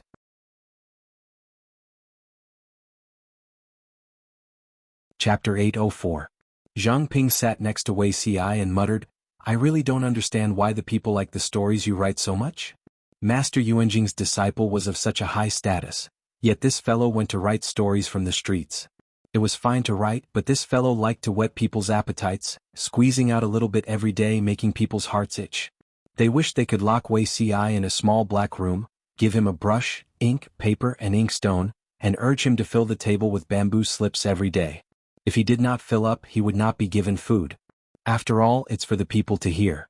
If it's too choppy, they won't understand it all. Rather than that, it's better to use plain words. It's impossible for the people to be interested in content they don't understand. Since it's written for them, it's natural to cater to their habits. It can barely be considered an appreciation for both refined and popular taste. If the people can understand and listen, then it's considered a success. In the eyes of outsiders, Wei Xi's actions were not proper. In reality, the school of novels was also one of the 100 schools of thought, but it was criticized and looked down upon. There was a saying in an ancient book, "The school of novels originated from the officials. Street talk was created by hearsay." In other words, the school of novels recorded the people's street talk and reported it to the higher-ups, but it was seen as unfashionable. In his previous life, Wei Xi was also prejudiced against it, but Her Majesty strongly promoted the school of novels and even supported a few famous scholars of the school. Her Majesty's actions provoked opposition and criticism from the imperial censor, but she did not care. Instead, she personally wrote a few books and used facts to slap the imperial censor in the face. Wei Xi thought about it carefully and realized her deep meaning. The school of novels was not necessarily unfashionable. Nowadays the atmosphere was still rather open-minded. Some things could be done earlier so there would be less resistance in the future. Hence, Wei Xi wrote a few short and medium-length novels under the pen name Layman Zaiki. He had the plot and the content. The plot was full of ups and downs, continuous and broken chapters that made others want to strangle him. It was not the Jiang dynasty now, where novels were still scarce. They were few in number and the content was difficult. Ordinary people could not understand them at all. After Wei Xi considered the content and 3 views of the novel, he diligently got to work. The first story was about a female ghost who was wronged when she was alive. She was pitied by the gods and returned to the world in 3 days to avenge herself. The main character was a female. The second chapter was about a talented scholar and a beautiful lady. The talented scholar was just a bystander while the beautiful lady was a strong man. The main character was a woman. The third chapter was an inspirational anti-Japanese war novel based on Duke Su of the previous dynasty. It mixed the character of the lord and the protagonist was a woman. Then the commoners unanimously believed that Layman Zaiki was definitely a cute girl. Wei Xi, what was wrong? In short, under Wei Xi's promotion, a semi-official profession appeared in Wanzhou, a storyteller. Why was it a semi-official profession? This was because a storyteller could only have the right to tell stories in the taverns and tea houses in Wanzhou if they had the permission and stamp of the prefecture government. Not only could they receive tips from the people every day, but they could also receive a fixed salary from the prefecture government. As for those storytellers without a stamp, although they could also find a stall to make a living, the content of their stories could not involve Wei Xi's novels. As for those with improper views, inciting the people and fooling the world, they were even more forbidden. If they were caught, they would be fined. Since Wei Ci wanted to use entertainment to control public opinion, he naturally had to try to regulate this industry. At first, many storytellers were not willing, but Wei Ci's novels were very popular with the people. Not only did the men like to listen to them, but even the idle women who knitted their sweaters liked them. Ordinary storytellers were not qualified to tell these novels in Wanzhou. In order to make a living, the storytellers simply took the open road of the prefecture government. Needless to say, this policy of the prefecture government was very useful. Not only did it provide the storytellers with the latest and most popular novels, but it also provided a fixed salary. The storytellers no longer had to worry about how their families would eat if they did not receive any tips one day. However, Wei Ci was a single person after all. Writing novels was limited to a hobby outside of work. He could not spend too much effort. After thinking about it, he looked for Ching Ching. A novelist? Ching Ching frowned. What do you want a novelist to write about? Wei Ci's literary talent was not low. Ching Ching really could not figure out why he was going through all this trouble. Wei Ci had no choice but to explain his plan. Ever since Ching Ching came to Wanzhou, he had been working hard on movable type printing and engraving printing. He also had to organize a large number of books that needed to be printed. He was very busy. To put it bluntly, Ching Ching could be considered an older otaku. He did not work and could not distinguish between the 5 grains of rice. He did not understand the deeper meaning behind Wei Ci's actions.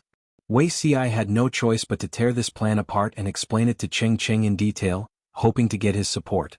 As Wei Ci expected, Ching Ching did not agree at first and was even quite angry. In Ching Ching's opinion, writing books was a very serious matter. It was to educate the people and pass down a legacy for thousands of years. How could it be used for amusement? As for the novelist, Ching Ching also thought that it was a low-class profession. The paper produced was not used to record the history of civilization, but was instead used to torment these things. Ching Ching was so angry with Wei Ci that his beard was about to fly off. Ching Ching scolded Wei Ci harshly. When his anger subsided and Wei Ci explained in detail, Ching Ching's attitude slowly softened. Is this really as important as you say? Ching Ching's heart wavered slightly. Wei Ci sighed and said, Mr. Ching, do you think ordinary people can understand the teachings of Confucius and Mencius? Even if you let the storyteller read it all day long, the people would not understand it. If they can't understand it, they will naturally not be interested. Only those that truly fit their current situation can be accepted by them. In my opinion, promoting vernacular books to ordinary people is not blasphemy. Mr. Ching, please think carefully. Ching Ching's rationale was biased towards Wei Ci's words, but he still felt a little uncomfortable. As a last resort, Wei Ci could only take Ching Ching to a tea house. There happened to be a story being told there, and the people below were fascinated by it. Ching Ching looked at it and was silent for a while. Wei Ci said, Mr. Ching talked to them about the teachings of Confucius and Mencius. Almost no one knows, but ask the people about the contents of the book. Even if they only heard it once, they could recite it as if it was their family's treasures. You can think that I'm being too unorthodox, but I still have to say this. Mr. Ching wants to pass on your family's collection of books and spiritual treasures to future generations, but if the people can't understand it, it can only benefit a few people and not all future generations. The school of novels is indeed not popular, but times have changed. Mr. Ching, why don't you watch from the sidelines and wait for a while? Ching Ching felt a flash of inspiration in his mind, so fast that he almost couldn't catch it. Forget it. I'll find a few for you. Ching Ching looked anxious and agreed to Wei Ci's request. By the time everything was on the right track, it was already early summer. The provincial government received news that their lord was already at the border of Wanzhou and would be back in half a month. Along with this news, Wei Ci also heard about the great victory at Jimen Pass and the capture of Fu Wang. Fu Wang. Wei Ci raised his brush and paused. Ink dripped down, forming black dots.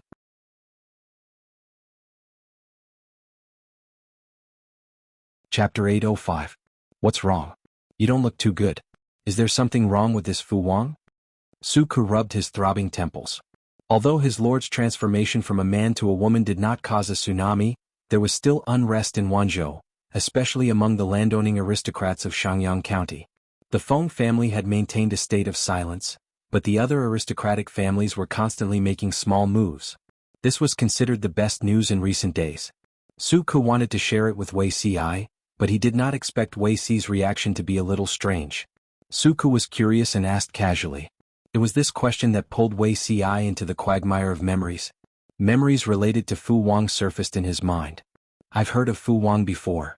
Wei Ci adjusted his state of mind and restrained the shock in his heart, so as not to arouse Suku's further suspicion.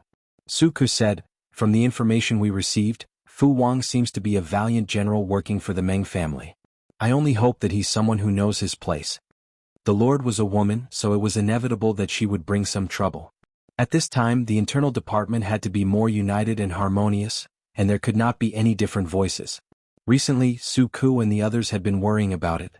The situation in Fengyi County and Qingde County weren't too bad. The former was where Jiang Pingji had established her power, and her foundation was the most stable. The latter had been devastated by the Red Lotus Group and didn't have any troublesome local bullies. Among the three counties in Wanzhou, Shangyang County had the least control. In order to completely unify the forces in Wanzhou, they could only think of ways to suppress the aristocratic families of Shangyang County, either by roping them in, alienating them, or making them unable to unite. As long as these people couldn't gather together and unite as one, these clowns wouldn't be able to do anything. At this time, Suku was most worried about internal unity. Wei Ci had given him a reassuring pill which made Suku feel more at ease. He said, "Fu Wang first served Fu Yang, and then he defected to the Meng family. In just a few years he became the Meng family's most trusted general with his powerful martial strength." However, the Meng family was rather interesting. On one hand they relied on Fu Wang, but on the other they tried to rope him in and suppress him. It was quite a contradiction. With our Lord's magnanimity she will definitely be able to take him in. As for Fu Wang's temperament, there's a little problem, but it's not a big deal. Hearing Wei Ci's words, Suku instantly felt much more at ease. As long as he wasn't a troublemaker who didn't fit in with the group, he wasn't worried. Suku then asked, "What's wrong with this person?" After all, they would be new colleagues in the future. It would be easier to get to know them in advance. Wei Ci lowered his eyes slightly, his thick and long eyelashes casting two exquisite shadows. He smiled and said, "Fu Wang's biggest problem is that he is fickle." Suku exclaimed in surprise. What did she mean by capricious? He thought that only women could be described as fickle. If it was applied to a man, then it meant that the man. Suku frowned. "You're saying that this person is disloyal?" If he was disloyal, how could this be considered a harmless fault? He had a good impression of Fu Wang and did not want him to be ostracized by Suku because of this. It can't be considered disloyal. Xiaoyu also knows that Fu Wang is a child raised by a pack of wolves. Wolves were far more straightforward than humans. They respected and supported the strong. This was an innate instinct. Once the master is weak and the subordinate is strong, he might not be convinced. Speaking of his previous life, Fu Wang's experience was quite interesting. It could be called a model of job hopping. Fu Wang was adopted by Fu Yang at first. He was Fu Yang's right-hand man and half his son. The father-son relationship was very deep. Later, Fu Yang died of old injuries. Fu Wang brought Fu Yang's old subordinates to seek refuge with the Mengs. They still lived well. The main point was that the master of the Mengs died of malaria. The heir was a good-for-nothing. He failed miserably and was finally abolished by Fu Wang. After Fu Wang took over the power of the Mengs, he accepted Prince Changshuo's recruitment and became his most trusted general. However, Prince Changshuo was also a good-for-nothing. He was a blind man. Logically speaking, Prince Changshuo's camp was full of talents. There was Qiguan Rang in the literary field and Fu Wang in the military field. Even if he could not become a powerful feudal lord, at least he would not die so tragically. However, this fellow had just gained a foothold and was arrogant. He was surrounded by a group of sycophants. Not only did he alienate Qiguan Rang, but he also threw him into prison. He was guarded against Fu Wang and even dreamed of taking away his military power. To his delight, Qiguan Rang ruthlessly killed his old master and opened the city to welcome Her Majesty. As for Fu Wang, this fellow had sharp senses. He predicted danger ahead of time and found an excuse to retreat with his troops. He sought refuge with the next family. Do you know who the next family is? The next family is the Su brothers from Zhe County. The younger brother, Su Fei. Did everyone think that this was the end of the job hopping? Of course not. Fu Wang first sought refuge with Su Fei. However, Su Fei was a funny man. Not only did he use his military power, his governance was also a mess. He caused the wilderness to stretch for thousands of miles and the people had no way to live. Even when Fu Wang joined with his troops, he was still unable to turn the tables on Su Bei. In the end, he still lost. After Su Fei lost, Fu Wang accepted Su Bei's recruitment. Speaking of this, there was a small incident that had to be mentioned. Su Bei's strategist Han Yu? Yes, he was Wei Si's senior apprentice brother in name and one of Master Yuanjing's outstanding disciples. Han Yu said, Fu Wang is a violent person with few responsibilities. He is arrogant and lacks loyalty. He is a capricious villain and cannot be used. If it wasn't for the fact that Su Bei lacked capable subordinates at that time, Fu Wang might have been killed. Because of this dispute, Fu Wang and Han Yu had a very bad relationship and had frequent conflicts. Later, when Su Bei was defeated by Her Majesty, he used some tricks to recruit them. Han Yu still cared about his old master and rarely gave advice to Her Majesty. Fu Wang, on the other hand, seemed to have been injected with chicken blood and had a second spring. At that time, many people were waiting for Fu Wang to jump ship again. In the end, Fu Wang led a team of tigers and wolves. As for Han Yu, he was cautious by nature and did things meticulously. If it weren't for that incident, he would probably have died of old age. What incident? Han Yu's wife was from a prominent aristocratic family. Her family background was extremely high. However, Her Majesty had affected the fundamental interests of the aristocratic family and had reduced their power over and over again. A few aristocratic families had secretly joined forces and wanted to overthrow the palace. After all their efforts failed, Han Yu was implicated and committed suicide to escape punishment. Fu Wang was ordered to confiscate the property of the traitor. Han Yu was also implicated. He felt humiliated and wrote a 10,000-word confession letter and committed suicide by swallowing gold. It had to be said that the dispute between Han Yu and Fu Wang had an inexplicable sense of déjà vu. Before Han Yu died, he secretly sent a letter to Wei Si. Every word was written with blood and tears. Wei Si had mixed feelings when he read it. After reading the whole letter, there was only one feeling: Han Yu died unjustly. When Han Yu was young, his family was involved in an unjust case. As a result, his family fell into disgrace. At the same time, his temperament changed drastically. After the establishment of the Jiang Kingdom, he was entrusted with the important task of revising the law.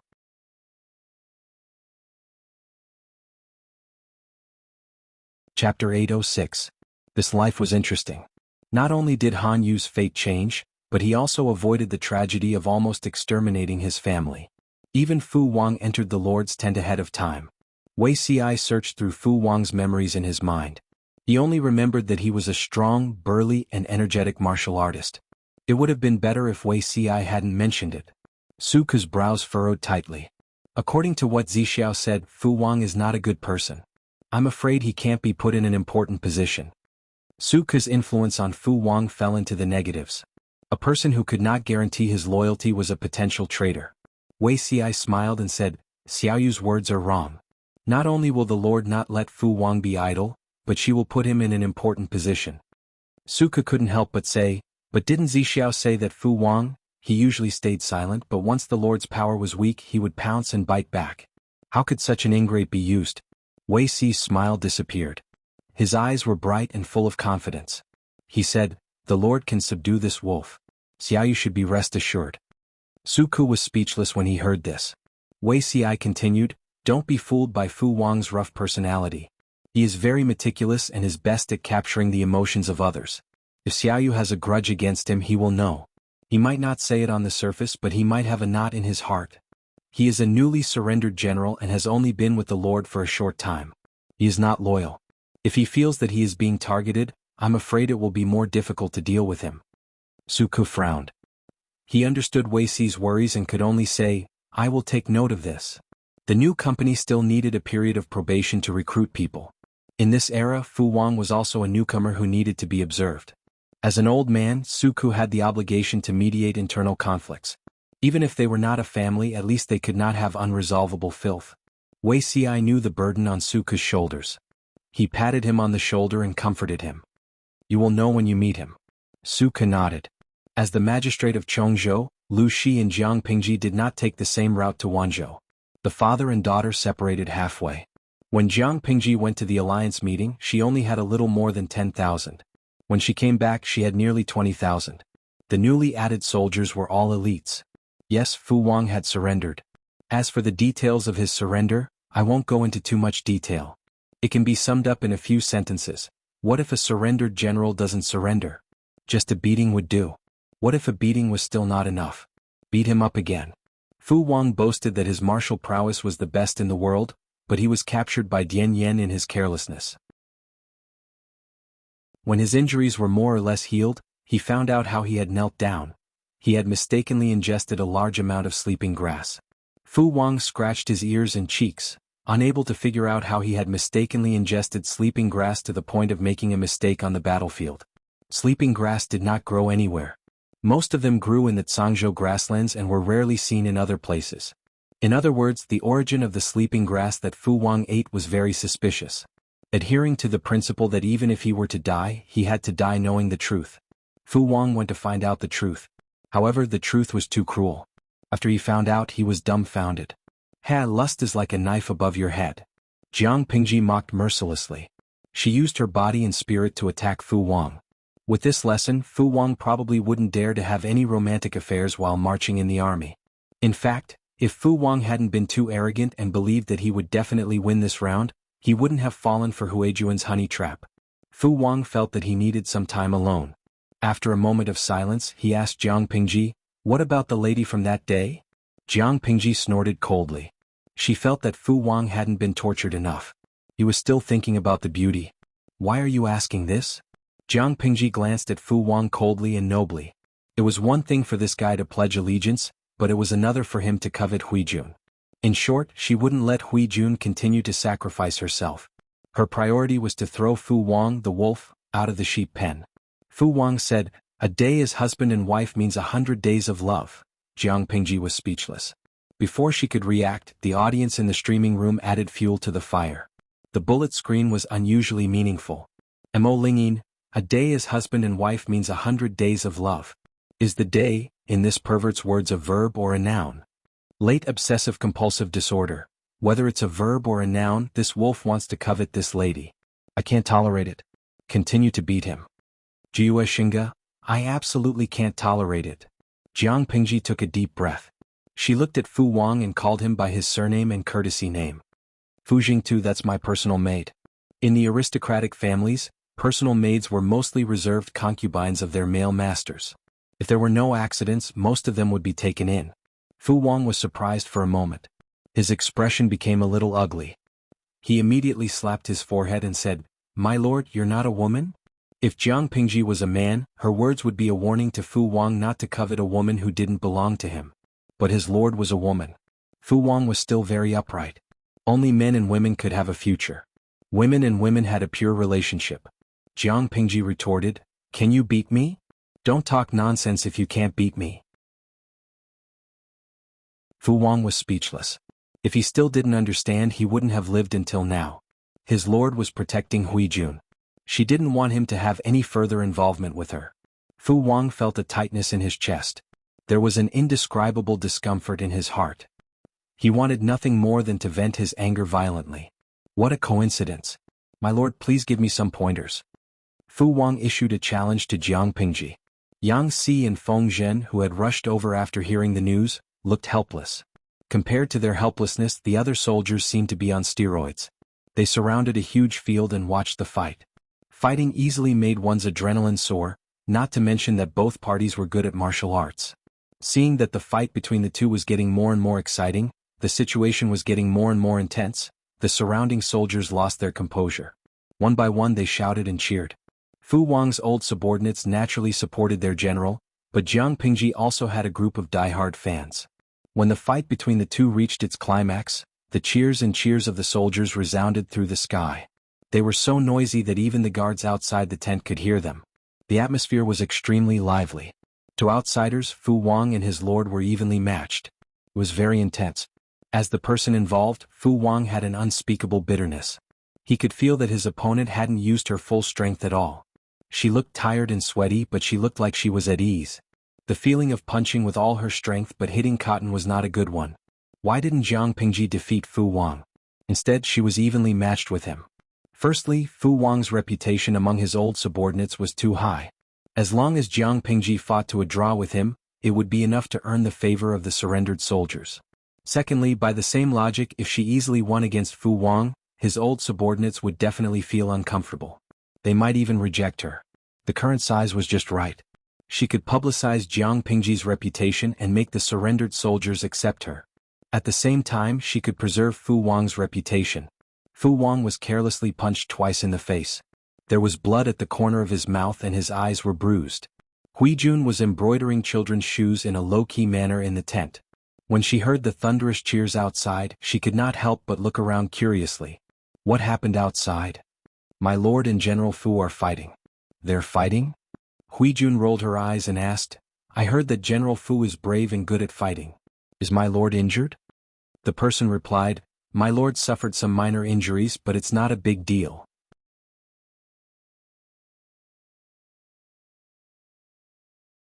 Chapter 807. Am I hurt? Huijun was in a trance. When she came back to her senses, she felt a sharp pain on her fingertips. She gasped in pain. Looking down, she saw a bright red bead of blood on her fingertips. You're slightly hurt? Where are you hurt? Huijun forced herself to calm down. She put the embroidery needle and the half-finished shoes into the basket and was about to get up. I'm not hurt much. I was just scratched. Just stay here and don't run around. Jiang Pingji came over at that moment. Her face was flushed, and her cheeks and neck were covered with hot sweat. She looked like she had just been fished out of the water. When she came, the female soldier who passed the news blushed. She bowed and retreated reluctantly. Jiang Pingji was puzzled. Huijun was stopped by Jiang Pingji when she got up. She could only sit back down but she did not stop talking. I heard you fight with that brute Fu Wang just now, didn't you? Where are you hurt? If not for her introverted nature, she really wanted to crawl over and examine Jiang Pingji carefully. Although Fu Wang was a boorish man, he was not weak in martial arts. He was tall and burly like a small mountain. In comparison, her Langjun looked especially delicate and pretty. Two Langjuns together were not as strong as Fu Wang. How could Huijun not be worried? The weather was getting hotter. Jiang Pingji had already impatiently rolled up her sleeves and trousers. She still felt uncomfortable. She took the wet handkerchief from Huijun and wiped the sweat on her cheeks, neck and arms. Only then did she feel slightly better. Jiang Pingji smiled and said, Don't listen to other people's hearsay. Where are you hurt? Her smile was too pure. Even others could be infected by her smile. They would even smile knowingly. That purity was not like a blank piece of paper. To be precise, it was the clarity of seeing through the affairs of the world. You're still denying it? Huijun looked carefully. Her sharp eyes noticed that Jiang Pingji's wrist was redder and swollen than usual. There were some finger marks. It was only because the sun was strong and her skin was tanned that it was not obvious. Apply some medicine to reduce the swelling. Looking at Huijun, who turned to look for medicinal wine, Jiang Pingji did not know whether to laugh or cry, but she could only let her be. Jiang Pingji held her chin with one hand. While waiting, she glanced at the streaming room that she had ignored for a long time. Today's live broadcast room was still very lively. Jiang Pingji and Fu Wang fought with their bare fists. The audience expressed that the streaming that day was of high quality. It was a martial arts blockbuster no matter how it was edited. More importantly, they were watching from Jiang Pingji's point of view, so they had a sense of immersion. They faintly felt the thrill of transforming into a peerless master and beating up a child. What was even better was that after beating the little kid up, there was a gentle and virtuous lady by his side who was concerned about his well-being. The viewers in the live stream were extremely envious. Why didn't they have such a gentle and virtuous lady by their side? Not to mention someone as gentle as Huijun. Even if she only had 10% of her gentleness, it would be fine. Li Wushuang, the women around me can carry a 20-liter bucket of water and climb up and down. They are definitely tough women. Lao Siji Lianming, I'm so envious of the streamer. I watch the live stream every day. As a man, I want to raise the lesbian flag. Shui Emon Yen Yen, I feel like gender doesn't matter in the live broadcast room. As a senior Fujoshi, I really want to throw myself into the arms of romance. Drifting with the tide, little ding ding. Hee hee, whether it's romance or Yuri, my streamer can do it easily. Do you believe that? Love 36 stratagems? I believe, of course I believe. My streamer is the Lord. Do you understand that she's the main attacker? Jiang Pingji could not help but sigh silently as she watched the live stream move in a strange direction without looking back. Huijun helped her untie the cloth that was wrapped around her right hand. The ugly black mark was tightly attached to her palm and the back of her hand, like a birthmark. She sighed and said, The palace's secret prescription doesn't work either. It's still the same. Every time Huijun saw the black mark on Jiang Pingji's right hand, she felt the urge to have goosebumps all over her body, but Lang Jun did not care at all. Jiang Pingji said, "This isn't a suntan. The whitening powder you used naturally won't work." The black mark was the level 9 loyalty talisman. As long as the mark was still there, it could always attract the woman from another dimension. Huijun sighed and carefully applied some medicinal wine to reduce swelling on Jiang Pingji's wrist. While applying the medicine, she said, "Lang Jun, don't bother with that boorish man. He's a rough and worthless rock. It won't hurt if he bumps into it." No matter how much a rock was thrown away, it would not hurt, but if a fine scratch was added to the unparalleled beauty of the world, it would be heartbreaking. Jiang Pingji agreed verbally and looked at Huijuan's lower abdomen. She said, "The conditions during the march were simple and crude. Fortunately, she was obedient." Huijuan's cheeks turned red. Her appetite had been very poor these few days. Everything she ate felt disgusting and nauseous. Lang Jun told her that she really had a child in her stomach. "How long has it been? How can you be sure?" Due to the rules of the women's camp, Jiang Pingji did not want to reveal that Huijun was pregnant, so she did not hire a doctor to take Huijuan's pulse. Huijun wholeheartedly agreed with Jiang Pingji's decision. Regardless of whether Huijun was a soldier of the women's camp or not, in the eyes of outsiders, Huijun was a female soldier of the women's camp. The women's camp was already very secular, and it was difficult for them to walk. If there was news that a woman in the military camp was pregnant, how could her reputation be maintained? Since she could not hire a doctor, Huijun could not be sure whether she was pregnant or not until Jiang Pingji gave her a definite answer. Jiang Pingji did not know how to take pulses, but her mental brain was strong and she was especially sensitive to mental aura. There was another weak mental wave on Huijuan's body. This was a sign of a new life. In short, you still have to be careful. Don't tire yourself out on a daily basis. Although they did not rush on their journey, marching all day was tiring. For a pregnant woman who was still in her first month of pregnancy, it was enough to be fatal. Jiang Pingji could only let Huijun ride Little White. Even the saddle, reins, and stirrups on Little White's back were modified to make it as comfortable and light as possible. It looked a little gaudy. Fortunately, Little White's temperament was gentle. It did not make a fuss and was as obedient as ever. Huijun pursed her lips shyly. A gentle smile hung on her face as if she was enveloped in a holy light. Jiang Pingji could not help but smile knowingly when she saw it. She sincerely hoped that this would be the starting point for Huijuan's brand new future. She would not be entangled in the quagmire of the past.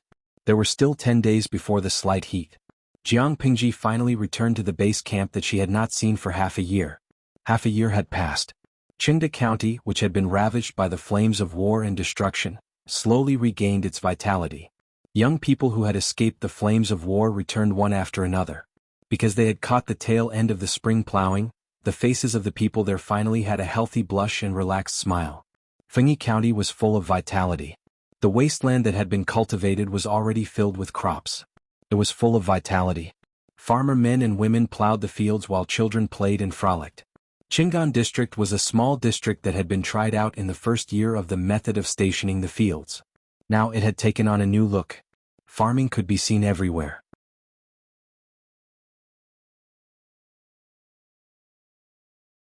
Chapter 808. Wei Si's governance was indeed very good. The originally vague method of stationing land became a reality step by step under his arrangements.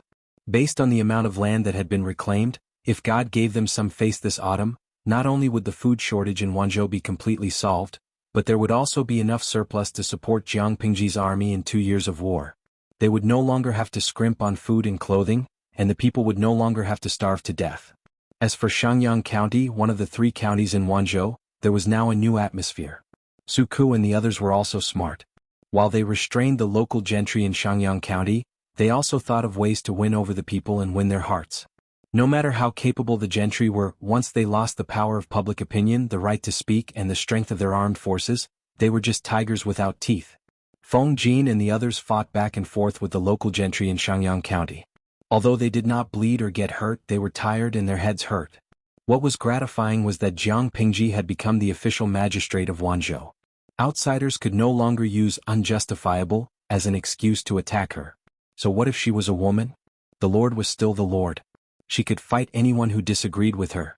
As for the victory at Jimen Pass, the capture of the Meng's top general, Fu Wang, and his elite troops, that was just icing on the cake. Everything was going in a good direction. Jiang Pingji returned victorious. When they heard the news, the people watched the army enter the city with reverence, joy, and curiosity. Because Jiang Pingji was so close to the people, she often brought Jiang Ping and the others around, so the people were no strangers to her face. However, they still could not believe that such a handsome young man was a girl. So many beautiful women had their hearts set on her, but they did not expect her to be a girl. That was a big joke. On the day they entered the city, Jiang Pingji changed her clothes for the first time. She didn't wear a brown dress to deal with it. Instead, she wore a modified plain dress and combed her hair into a simple bun. Her thick black hair was like a black waterfall, parted in the middle, loosely covering her ears, and the rest of her hair was tied up in a bun at the back of her head. However, perhaps it was because of his attire, the once heroic young man looked a little more feminine now. The people were still stunned and rubbed their eyes, afraid that they were seeing things. They stared again and again, and they were sure that it was a woman. This time, the surrounding commoners were in an uproar as they discussed among themselves. Just as the soldier's jaw tightened and he put on a look as if he was facing a formidable enemy, fearing that the people would riot, a light pink handkerchief with a strong fragrance tied to a sachet flew into Jiang Pingji's arms. She caught it in front of everyone's eyes. Jiang Pingji held the sachet in surprise. She tied the handkerchief around her mouth into a beautiful and delicate bow. She did not need to open the sachet to know that it was filled with spices and not something to attack people. In other words, the owner of the sachet threw the sachet to express his love, and not because of the attack that the audience was worried about. Amused, she raised her head and looked in the direction the sachet came from. She met a pair of familiar eyes. Shangguan glanced at her shyly, then covered her face and moved away from the window on the second floor under the watchful eyes of the crowd. Jiang Pingji laughed involuntarily and muttered to herself, "This girl?" Li Yun, who was about 20 feet away from Jiang Pingji, expressed his hurt and his heart was broken. He had expressed his feelings to Shangguan before he left for the war. Why was the one who received the sachet and confessed his feelings after returning from the war? "I feel wronged, I feel bitter, but I can't say it out loud." Li Yun's heart felt stifled. His handsome face drooped, like a rooster that had lost a fight. Shangguan's action was like a command. All kinds of sachets, handkerchiefs, and fresh flowers swarmed over from the crowd. Cheers resounded through the sky. Fresh flowers lined the streets, the people's hearts. Jiang Pingji asked people to carefully keep the sachets, handkerchiefs, and other items.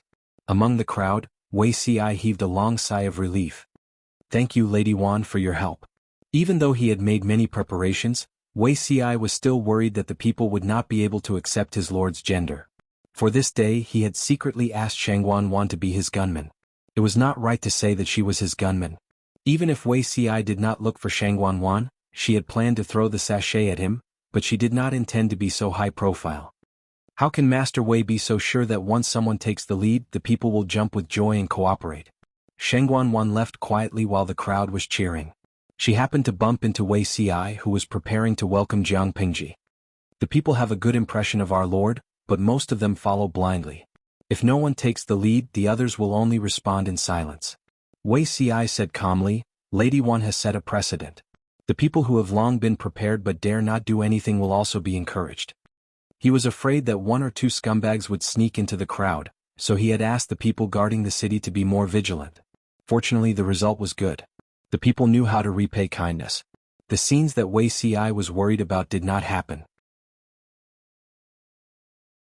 He was relieved. Shangguan sighed with a smile. Master Wei has planned a lot for Lanting. Hearing that, Wei Ci's earlobes were tainted with a suspicious red color, but Shangguan did not notice. Even if she did, she would only think that it was because the weather was too hot. The king's worries and the minister's toil. The king's humiliation and the minister's death. As a minister, I should do my best and sacrifice my life for him. Wei Ci dealt with it calmly. Shangguan could not help but feel moved by his noble character, unquestionable integrity, and loyalty. With the fragrance of horseshoes, she took off her armor and returned in brocade clothes. Amidst the cheers of the crowd, Jiang Pingji rode the tall and mighty little white through the main street. The soldiers on both sides of the road straightened their backs. Regardless of her appearance, just her vigorous spirit revealed the demeanor of a mighty leader. The cheers of the people grew louder and louder. Jiang Pingji was very popular, but the other generals who had won the war were not left out. Among them, Li Yun was the most popular. Unfortunately, there were thousands of sachets, but the one he wanted was not among them. Hashtag my grievance hashtag, welcome my lord. Everyone who could be there had arrived. Everyone had fully squeezed out their energy and physical strength. They had spared a few days just for this day. Jiang Pingji jumped off the horse and helped them up one by one. She said, "Thank you for your hard work." She did not spend much time fighting at the front lines. She was quite free when it came to making a fuss. Didn't you see that Feng Zhen had put on 2 sizes? In comparison, there were a lot of things to do in Wanzhou. The few people who stayed behind were the ones who were suffering. With her words, everyone's heart was at ease. It was as if they had poured a bucket of ice water during the hottest days of the year. Their whole bodies felt refreshed. After settling down the soldiers, Jiang Pingji could finally return to the district headquarters that she was familiar with. Honestly, even war was not so tiring. Therefore, whether it was money or this life, she did not like such a tiring scene. After entering the district headquarters, everyone sat on the left and right sides of the room. The atmosphere was a little awkward. It was because they were not used to it.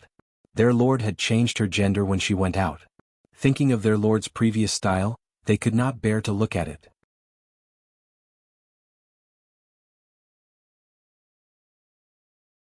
Chapter 809.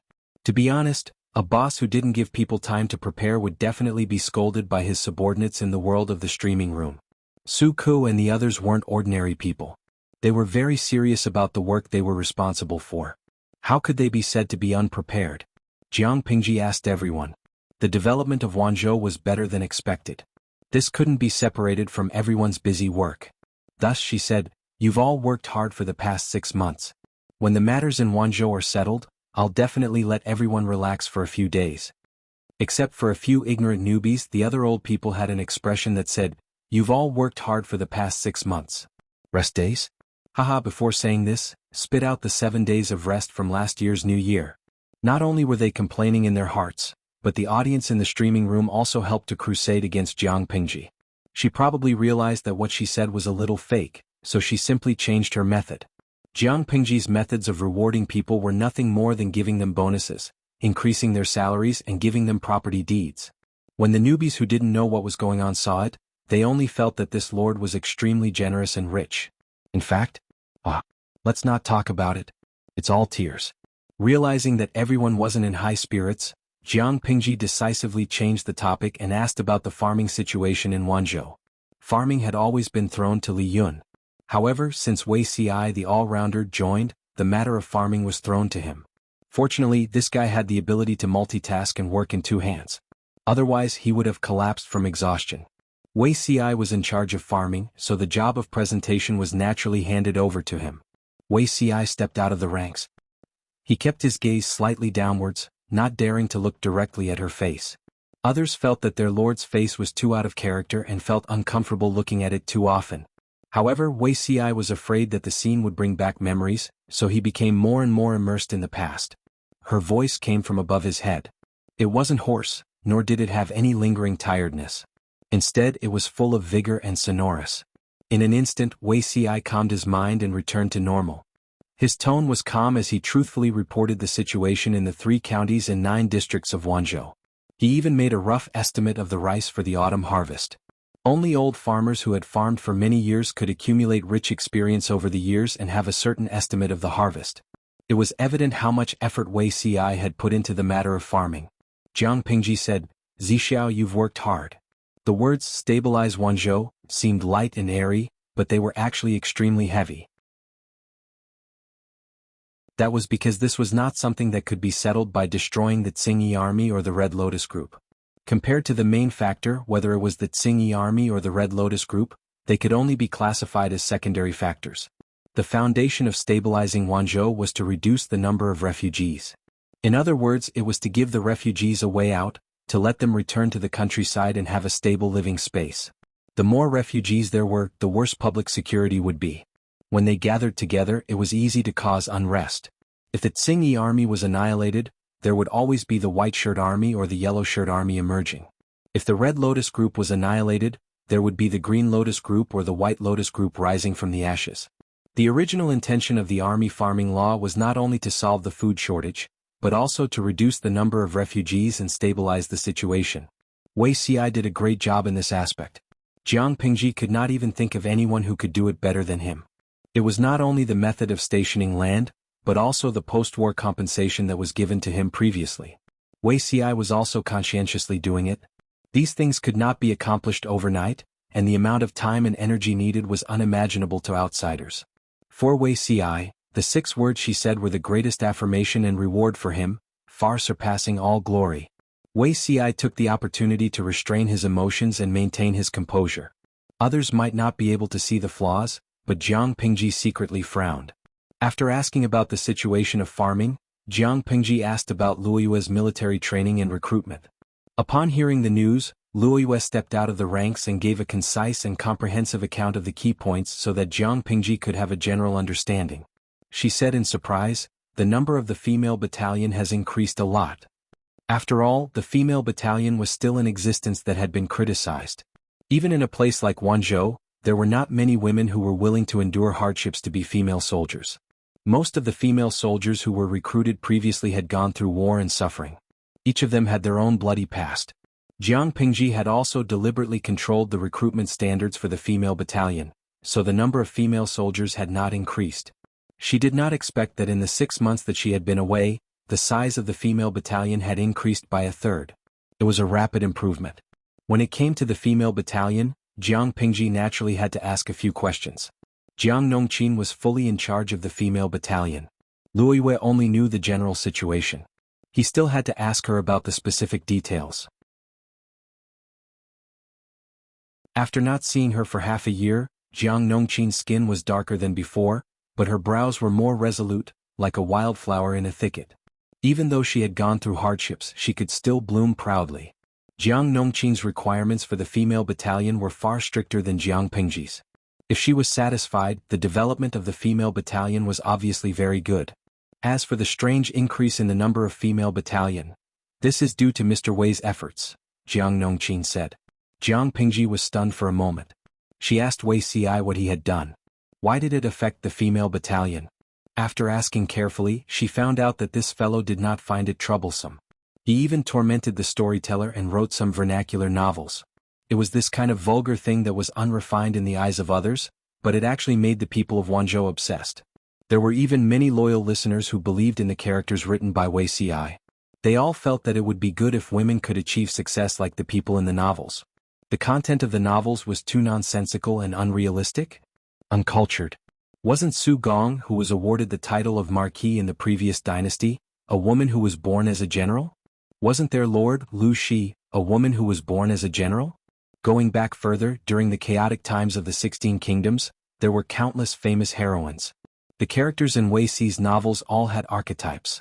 Under the influence of the novel, some people changed their prejudice against the female battalion. This also set a positive example for the reputation of the female battalion. Hearing this answer, not only was Jiang Pingji surprised, but the audience in the streaming room was also in an uproar. The pioneer of the vernacular novel, Wuxia, you're going to heaven. My husband Yi Buxiu, Beauty Ci should change his name. Just call him Lu Ci. Running Argon, God Lu Ci. Mr. Lu Sun is called Zhou Shuren, okay? Even if he changes his name, it should be Wei Shuren. Xinzue, am I the only one who is curious about the novel written by Beauty Ci? Is there any content that is like a veteran? My young valley master, Beauty Ci is such a reserved person. Why would he write that kind of indecent content? Even if he did write, it would be subtle and obscure. It's not as crude as you think. He directly wrote about reproduction. How vulgar and obscene. Summer departing Xianggu, reserved? For example, a golden hairpin knocks on a jade pillow, fragrant sweat drenches silk clothes.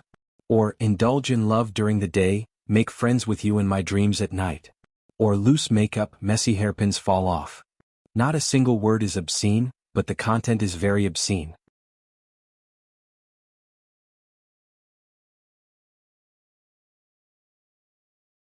Chapter 8:10. In a trance, everyone had an illusion as if there was a dirty train roaring past their ears.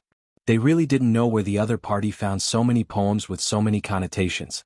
Or were the ancients also experienced in terms of sex? Shameless Ji Qin Qin, crooked? Are you talking about demons and spirits? There's an experienced driver here, the situation is already out of control. The audience in the streaming room cheered for Wuxia. They were curious about how such an ancient gentleman who stood tall like an orchid and smiled like the bright moon in one's arms would look like when he wrote erotic stories. They were so curious that they couldn't wait to encourage Jiang Pingji to read it now. They would definitely catch up. As the saying goes, amateurs watch the show while experts see the artistry. Jiang Pingji could see the deeper meaning behind Wei Si's move. In her opinion, simple and clear vernacular was an important part of opening the people's wisdom. She didn't expect Wei Si to bring it up in such a form. That's good. I'm afraid it's been hard on you these days. She smiled and gave affirmation. Fulfilling one's duty is the duty of an official. There's nothing hard about it. Wei Si still maintained a humble attitude, but he secretly breathed a sigh of relief. In the eyes of others, such vernacular novels were no different from saliva, but wasn't it also one of the channels for spreading words? The people couldn't understand it, let alone remember those awkward sentences. The simpler and more straightforward it was, the more it could be accepted by the people at the bottom. Everything had to be done step by step, steadily and surely. This was even more so when it came to opening the people's wisdom.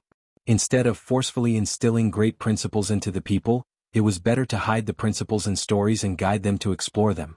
Of course, not every story could be spread randomly. Wei Si strictly controlled this aspect and even planned to gather a group of novelists to be in charge of this content. In order to expand his influence, he specially asked for Prime Minister Cheng's help.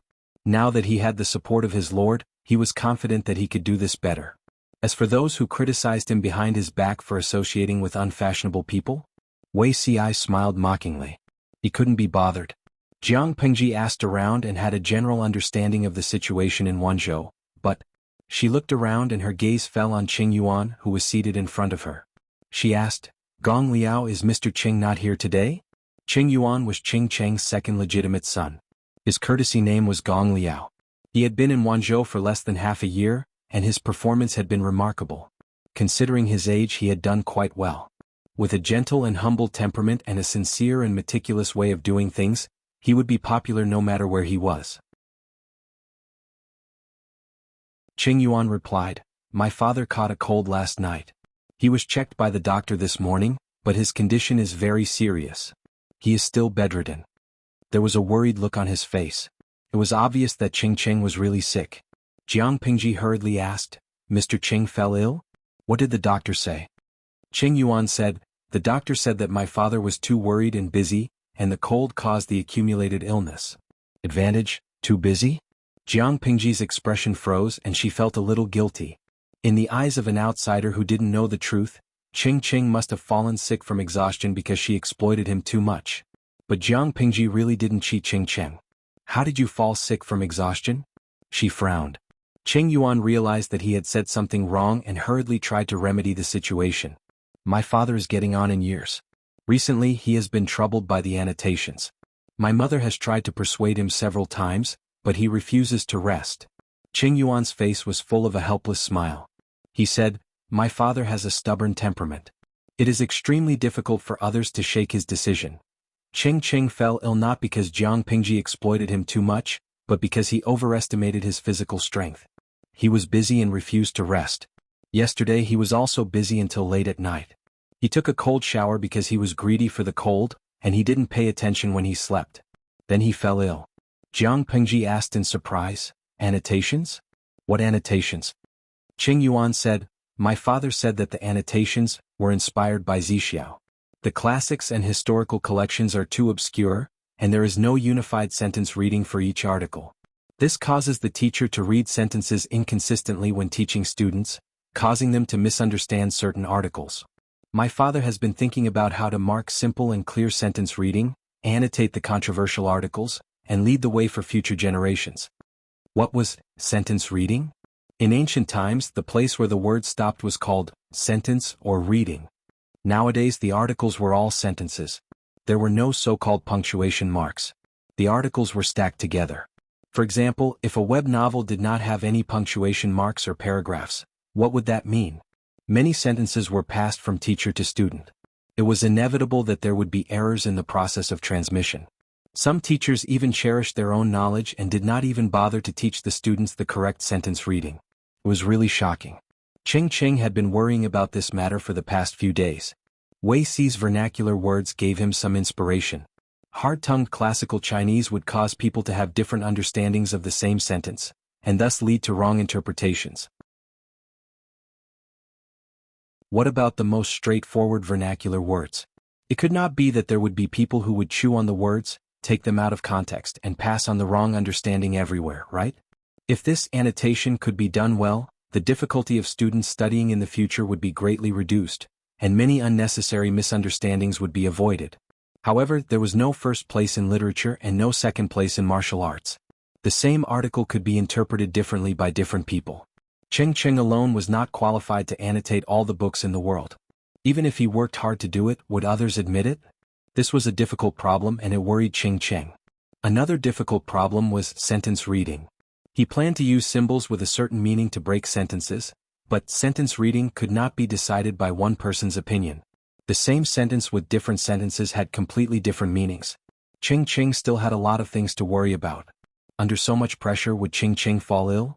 Whether it was sentence reading or annotation, any one of them could cause the scholars in the world to criticize him. To put it bluntly, who was Cheng Cheng? What right did he have to call himself the world's teacher? Yes, if these two things were really done, Cheng Cheng would definitely leave his name in history. To put it bluntly, all the students who benefited from him would regard him as a half-teacher. Jiang Pingji saw the internal trouble at a glance.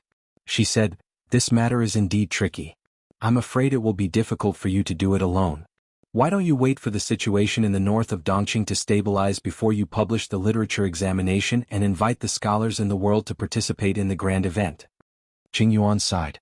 He and Jiang Pingji had the same opinion, but his father was too stubborn and would not turn back until he hit a brick wall. Only when the Lord's power was stronger would Cheng Cheng's words carry more weight, and he would encounter less resistance. He planned to persuade Cheng Cheng after his condition improved. This kind of thing was very likely to cause the world's scholars to criticize him. It was better to be cautious. By the time Jiang Pingji finished her work, the orange sun had gradually sunk into the horizon.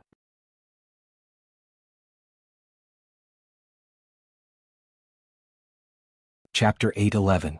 It was a celebration feast, but it was more like a welcoming feast. Today's main character wasn't Jiang Pingji, but the three newbies who had just joined the group. After Feng Jin and the others secretly observed them, they were quite satisfied with the other two except for Fu Wang. Qi Kuang was originally a centurion under Yang Tao's command, but because of his inconvenient legs and ugly appearance, he had never been put in an important position. Because of these experiences, Qi Kuang had a quiet personality and didn't easily talk to people. He looked like a pragmatic person who didn't cause trouble. The forces in Wanzhou today needed people like him who lived a lot and talked little. At least they wouldn't cause trouble and easily get involved with people. Xiao Guang had originally worked under Su Pei's command, but because his presence was weak and his background wasn't good, he hadn't been put in an important position for many years. Compared to Qi Kuang, Xiao Guang was quite talkative and tactful. No matter what others said, he could respond. Plus, he was recommended by Feng Jin, so everyone had a good impression of Xiao Guang. Even if they didn't trust Xiao Guang, they had to trust Feng Jin, right? The only one who didn't fit in was Fu Wang. He looked like a lone wolf that had left the group, and there was an indescribable arrogance in his eyes. It wasn't that they didn't want to interact with Fu Wang, it was because he was too cold and full of killing intent. The only thing missing was the words, "Strangers do not approach," written on his face. Among everyone present, the only one who had some friendship with Fu Wang and was naturally kind to him was Meng Han. "General Fu, it's so boring to drink alone. Let me toast you. Thank you for your advice back then." Meng Han sighed in his heart and turned to toast Fu Wang, who was sitting next to him. Fu Wang was 5 or 6 years younger than Meng Han, but his qualifications and achievements were far higher than Meng Han's. It was only right for the latter to be modest. "You and I are of the same generation, so there's no need to be modest." Fu Wang glanced sideways and saw the kind smile on Meng Han's face. The unhappiness in his heart mostly dissipated. He picked up the wine cup on his table, and the two of them downed the wine in one gulp. Meng Han wanted to sound out Fu Wang. It wasn't that he was gossipy, but he wanted to use this opportunity to help Fu Wang integrate into Wanzhou as soon as possible. He smiled and said, "Since General Fu has said so, I won't be modest. If we can be friends of the same generation, of course, I'd be more than happy." Fu Wang did not utter a word and poured himself a cup of wine. Meng Han asked, "You didn't look worried just now. Did you encounter something difficult?" Fu Wang said with slight disappointment, "Since it's a celebratory banquet, there's no singing and dancing to liven things up, and there's no music to warm things up. It's really boring. Hearing this, Meng Hun smiled awkwardly but politely. Singing and dancing? His lord was too stingy. She didn't pay for dancers and singers at all. She wanted to see the content of the performances at the banquet? Alright, I'll go prepare it myself. Thinking of his lord's conduct, Meng Hun felt powerless. He couldn't help but lower his voice and complain, I'm afraid it's impossible for General Fu to watch singing and dancing. Fu Wang raised his eyebrows, his gaze becoming more serious and inquisitive. What do you mean? My lord always says that she doesn't feed idlers, so why would she be willing to spend so much money on singers and dancers? If General wishes to see a song and dance, I'm afraid that you can only watch a group of men playing with their throats, or Han Mei brandishing his spear, or Dian Yen brandishing his axe. Zixiao's painting skills are not bad, and Huayu's zither skills are outstanding. Fu Wang. If Fu Wang's inner voice could be translated into subtitles, it would probably be, he felt that he had entered an abnormal group of crazy demons. She could even skip singing and dancing, and she even asked her subordinates to prepare their own entertainment programs. Such a lord would be doomed sooner or later. That. Fu Wang suddenly remembered that Meng Hun had been with Jiang Pingji for a long time, dating back to when Jiang Pingji was still an ordinary scholar. His attitude changed because of this and he became closer to Meng Hun. There's something I want to ask you in private? Fu Wang approached Meng Hun and lowered his voice. The surroundings were filled with the noise of drinking, and laughter. His and Meng Hun's movements were inconspicuous. Meng Hun suddenly became more spirited. He said, General, you don't have to be so polite. As long as it's something I know, I won't hide it from you. Fu Wang thought about it and asked a little embarrassedly, do you know how many maids the Lord has? Meng Hun. He had been mysterious for so long just to ask such a question? Meng Hun coughed lightly and thought carefully. He was afraid that Fu Wang had taken a fancy to the maids around his lord. If that was the case, it would be difficult. Thus, he said with some uncertainty, I remember there are only 3, right? Which 3? Fu Wang perked up and his eyes lit up. Meng Hun's heart sank. He hesitated and said, one is Lady Nongqin. Look, she's the one at the banquet. One is Xiaoyu's wife, Xuanmei. However, Xiaoyu's wife is still in Hejin County and hasn't come. The other is Lady Takshu. She's the steward of the Lord's inner court. Did Fu Wang take a fancy to one of them? There's no Lady Hui? Fu Wang almost couldn't wrap his head around it. Wasn't Hui Jun the Lord's maid? Meng Hun was surprised. Lady Hui? I'm not sure about Lady Hui's situation. She only appeared by the Lord's side after the imperial city of Qinzhou. It's hard to say whether she's the Lord's maid or not. But looking at the Lord's attitude, I'm afraid he values Lady Hui a lot. Huijuan's existence had always been mysterious. Meng Hun had known of her existence a long time ago, but he had only really met her after the rescue of the emperor. He used this to send a hint to Fu Wang. As long as the Lord valued someone, the subordinates should not have the slightest bit of covetousness. Even if their Lord was female, this rule would still apply. Fu Wang asked, do you know where Lady Hui is now? Meng Hun felt the hairs on his back stand up. He laughed dryly and probed, General, have you taken a fancy to Lady Hui? Fu Wang said calmly, of course not. I'm just curious. Meng Hun secretly heaved a sigh of relief. He didn't want Fu Wang to fall because of a woman.